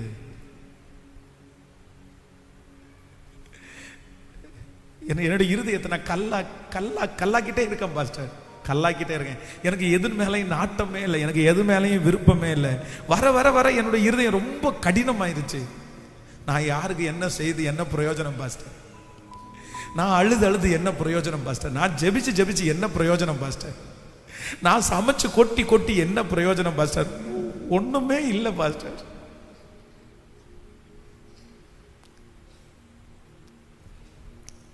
என் மனைவி என்ன ரொம்ப கஷ்டப்படுத்திட்டாங்க. என் மனைவி நான் செத்தா போதும்னு நினைக்கிறேன். என் கணவனார் என்ன செத்தா போதும்னு நினைக்கிறாரு. என் பிள்ளைகளுக்கு நான் செத்தா கூட கேட்க மாட்டாங்க பாஸ்டர். ஆனா ஆண்டவர் மட்டும் தடுத்து நிறுத்தி, இல்ல உன் மேல நான் ஒரு பெரிய திட்டத்தை நான் வச்சிருக்கிறேன், உன் மேல ஒரு பெரிய நோக்கத்தை நான் வச்சிருக்கிறேன். நீ சோர்ந்து போகாத, நீ மனம் தளராத, நீ உன்னுடைய ஓட்டத்தை நிறுத்தாத, நீ உன் ஜெபத்தை நிறுத்த வேண்டாம், உன்னுடைய பிரயாசத்தை நீ நிறுத்த வேண்டாம், உன் வேலையை நீ நிறுத்த வேண்டாம். நிறைய பேருடைய அவருடைய அன்பு அப்படியே அணைக்கிறத நான் பார்க்கிறேன். இந்த சத்தத்தை கேட்டுக்கொண்டிருக்கும் போது அந்த ஆகார கம்ஃபர்ட் பண்ண அந்த வார்த்தை, ஆகார அப்படியே தடுத்து நிறுத்தின அந்த வார்த்தை நிறைய பேரை மரணத்திலிருந்து திரும்பி வெளியே எடுக்கிறத நான் உணர்றேன். கட்டுகளிலிருந்து வெளியே எடுக்கிறத உணர்றேன். அநேக நாட்களாக இருக்கிற அந்த வருத்தத்திலிருந்து வெளியே கொண்டு வரதை நான் உணர்றேன். கர்த்தர் இன்னொரு வாழ்க்கை இருக்குன்னு கர்த்தர் சொல்லிட்டே இருக்கிறாரு. உன்னுடைய கடினமான அந்த இருதயத்தை கர்த்தர் மறுபடியும் திருப்புறதை நான் உணர்றேன். கடினமான அந்த இருதயத்தை கர்த்தர் கரைக்கிறத நான் உணர்றேன். இல்ல உனக்கு ஒரு மகனே, வாலிப தம்பி, தங்கச்சி, இல்ல நீ போக வேண்டிய தூரம் வெகு தூரம் தான். இல்ல கர்த்தர் மேல பெரிய திட்டத்தை வச்சிருக்கிறது உண்மைதான். சோர்ந்து போகாத, சோர்ந்து போக வேண்டாம். ஹalleluya, ஆமென். என்னை காண்பவரை நானும் இவ்விடத்தில் கண்டேன் அல்லவா என்று சொல்லி அவருக்கு நீர் என்னை காண்கிற தேவன். நம்பர் 1, ஃபர்ஸ்ட், முதலாவதாக இந்த அனாதை பெண் மேல் ஆண்டவர் வைத்த ஃபர்ஸ்ட் லவ், முதல் அன்பு என்ன? அவங்க தன்னுடைய ஆதங்கத்தை, தன்னுடைய வலிகளை எல்லாம் கொட்டுறதுக்கு ஆண்டவர் என்ன கொடுத்தாரு? என்ன? இதுவரைக்கும் தன்னுடைய வாழ்க்கையில ஒரு ஸ்பேஸும் இல்லாத இடத்துல சொல்லுமான்னு கத்துறதை கொடுத்துறாரு. நம்பர் 2, இரண்டாவதாக ஆண்டவர் இந்த ஆகாருக்கு செய்த காராட்டின அன்பு என்ன அப்படின்னு சொன்னா, எல்லாருமே செத்தா பரவாயில்ல, போனா போட்டோம் அப்படின்னு சொல்லி விடும்போது அவர் மட்டும் அவங்களை கரிசனை உண்டு. இல்லை நீ நல்லா இருக்கிறத நான் விரும்புறேன்னு சொல்லி வந்தார். நம்பர் 3, மூன்றாவதாக நீங்க வேதத்தில் வாசிக்கும்போது சொல்லி 11வது வசனத்தில் வாசிக்கும் போது 11வது வசனம், பின்னும் கர்த்தருடைய தூதனானவர் அவளை நோக்கி, நீ கர்ப்பவதியாயிருக்கிறாய், ஒரு குமாரனை பெறுவாய், கர்த்தர் உன் அங்கலாய்ப்பை கேட்டபடியினால் அவனுக்கு இஸ்மவேல் என்று. ஹல்லேலூயா, ஹல்லேலூயா. நம்பர் 3, மூன்றாவதாக கர்த்தர் இந்த அனாதைக்கு ஆண்டவர் காண்பிக்கிற மூன்றாவது பெரிய அன்பு அப்படின்னா, விஷனே இல்லை, தரிசனமே இல்லை, ஒண்ணுமே இல்லை. ஆனா ஆண்டவர் சொல்றாரு, நீ இப்ப கர்ப்பவதியா இருக்க, நீ யாரை தான் பெறுவ? அன்னைக்கெல்லாம் குமாரனை பெறுறது ஒரு பெரிய ஆசீர்வாதம். நீ ஒரு பையனை பெத்தெடுப்ப. அது என்ன அப்படின்னா, உன் அங்கலாய்ப்பை கேட்டபடினால். உன் ஜெபம் வீணா போகல, உன் பிரயாசம் வீணா போகல. இஸ்மவேல் என்கிற பேரையும் அந்த குழந்தை பிறக்கிறதுக்கு முன்னாடியே அந்த குழந்தையினுடைய பேரை முதற்கொண்டு ஆண்டவர் சொல்றார், உன் மேல ஒரு பெரிய திட்டத்தையே நான் வச்சிருக்கிறேன், உன் மேல ஒரு பெரிய திட்டத்தையே வச்சிருக்கிறேன். அப்பதான் ஆகார் சொல்கிறார், நீர் என்னை சொல்லுங்க, நீர் என்னை காண்பவரை நானும் இவ்விடத்தில் கண்டபடி நான், நீர் என்னை. ஹல்லேலூயா, ஹல்லேலூயா. எளிமை நிற்கலாமா ஆண்டவருடைய சமூகத்தில்? நீர் என்னை காண்கிற தேவன், நீர் என்னை காண்கிற தேவன், நீர் என்னை காண்கிற தேவன். அப்பொழுது அவள் என்னை காண்பவரை நானும் இவ்விடத்தில் கண்டேன் அல்லவா என்று சொல்லி தன்னோடு பேசின தூதருக்கு அவர், நீர் என்னை காண்கிற தேவன். சத்தமாய் 10 விசை சத்தமாய் சொல்லுவோம், நீர் என்னை காண்கிற தேவன். சொல்ல சொல்ல சொல்ல சொல்ல சொல்ல அந்த மகிமை. வாலிப தம்பி, கர்த்தர் உன்னை காண்கிறார். தங்கச்சி, ஆண்டவர் உன்னை காண்கிறார். சிஸ்டர், உங்களை கர்த்தர் பார்க்கிறார். சிஸ்டர், பிரதர், ஆண்டவர் உங்களை காண்கிறார். அதலரம் தனரம். அனாதைன்னு ஆண்டவர் தூக்கி போட சொல்லல, அனாதைன்றதுக்காக ஆண்டவர் விட்டுறல, கேட்கிறதுக்கு யாரும் இல்லைன்றதுக்காக ஆண்டவர் அமைதியா இல்ல. அந்த ஆகாருக்காகவே கர்த்தர் இறங்கினார். ஆனால் உங்களுக்காகவும் எனக்காகவும் அவர் இறங்க மாட்டாரா? கண்டிப்பாக இறங்குவார். உங்களுக்காக கர்த்தர் இறங்குவார் முழு பலத்தோடே. ஹல்லேலூயா, சத்தமாய் ஆண்டவரே. ஓஹோ, சீர்படுத்துவா, ஸ்திரப்படுத்துவா, பலப்படுத்தி நிலையிரு. சத்தமா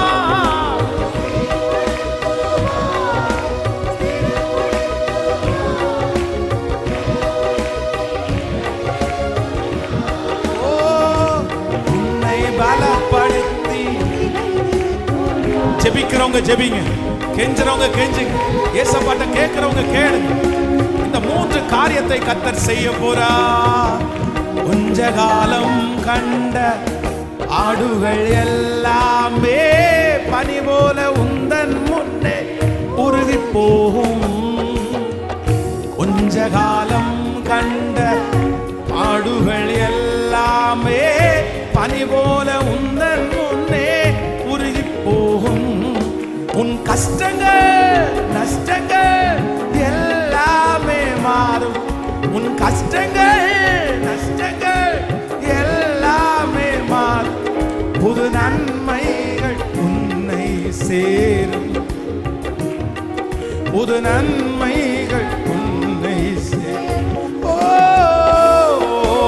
சீர்படுத்துவா, ஸ்திரப்படுத்துவா, பலப்படுத்தி. இயேசுவே, இப்போ அந்த தகப்பனார் மேல, தாயார் மேல, இந்த ஜெப குறிப்பை ஜெபிக்கிறவங்க மேல இப்போ கத்தி ஜெபம் பாடணும்னு இல்ல, எல்லாரும் பாடணும்னு. ஜெபிக்கிறவங்க ஜெபிங்க, ஏசப்பான்னு கூப்பிடுறவங்க கூப்பிடுறவங்க, பாடுறவங்க பாடுங்க, கெஞ்சுறவங்க கெஞ்சுங்க. வாலிப தம்பிங்க ஸ்பெஷலா ஏசப்பாட்ட கேளு. Yes yes praise praise praise. நீ ஜெபிக்கிறவங்க ஜெபிச்சுட்டே இரு. கர்த்தருடைய ஒரு பெரிய அண்ணன், கர்த்தருடைய ஒரு பெரிய வல்லமை. இயேசுவே இயேசுவே இயேசுவே இயேசுவே இயேசுவே இயேசுவே இயேசுவே. பின்னாடி வரைக்கும் தேவனுடைய மகிமை உங்களை தொடட்டும் தொடட்டும் தொடட்டும். ஹீலிங் வல்லமை வல்லமை வல்லமை, சுகமளிக்கிற வல்லமை, கட்டுகளை உடைக்கிற வல்லமை, ஜெப குறிப்புகளை கேட்கிற வல்லமை இப்போ ஒவ்வொருவர் மேலும்.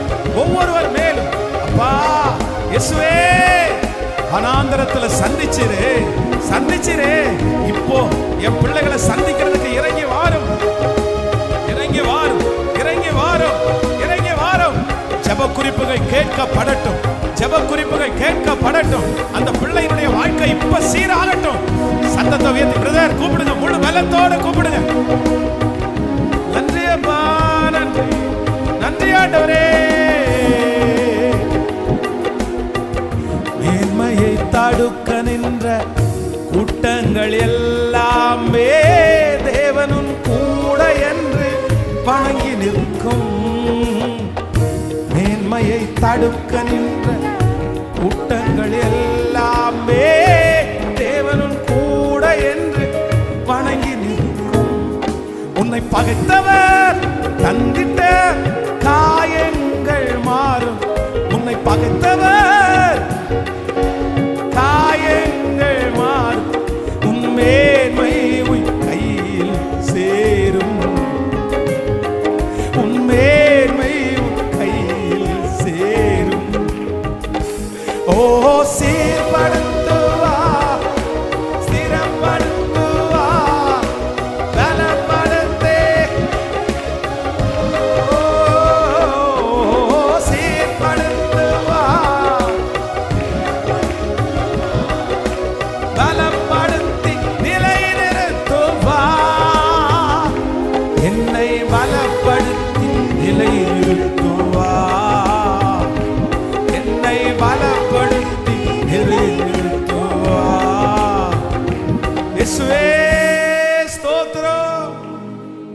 நீர் என்னை காண்கிற தேவன். நீர் என்னை காண்கிற தேவன். என்னை காண்பவரை நானும் இவ்விடத்தில் கண்டேன். Thank you Jesus. இந்த இரண்டாவது நாளில் உங்க மகிமை எங்க எல்லாரையும் தாங்கினதற்காக நன்றி அப்பா.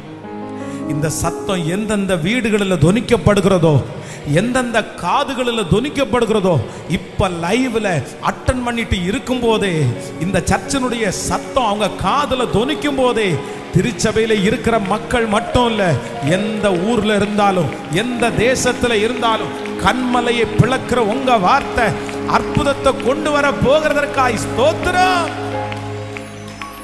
ஸ்தோத்திரம். நன்றி சாமி, நன்றி அப்பா. இந்த 100 நாட்களும் உங்க பிரசன்னம் அப்படியே எங்களை சூழ்ந்து கொள்ளட்டும்.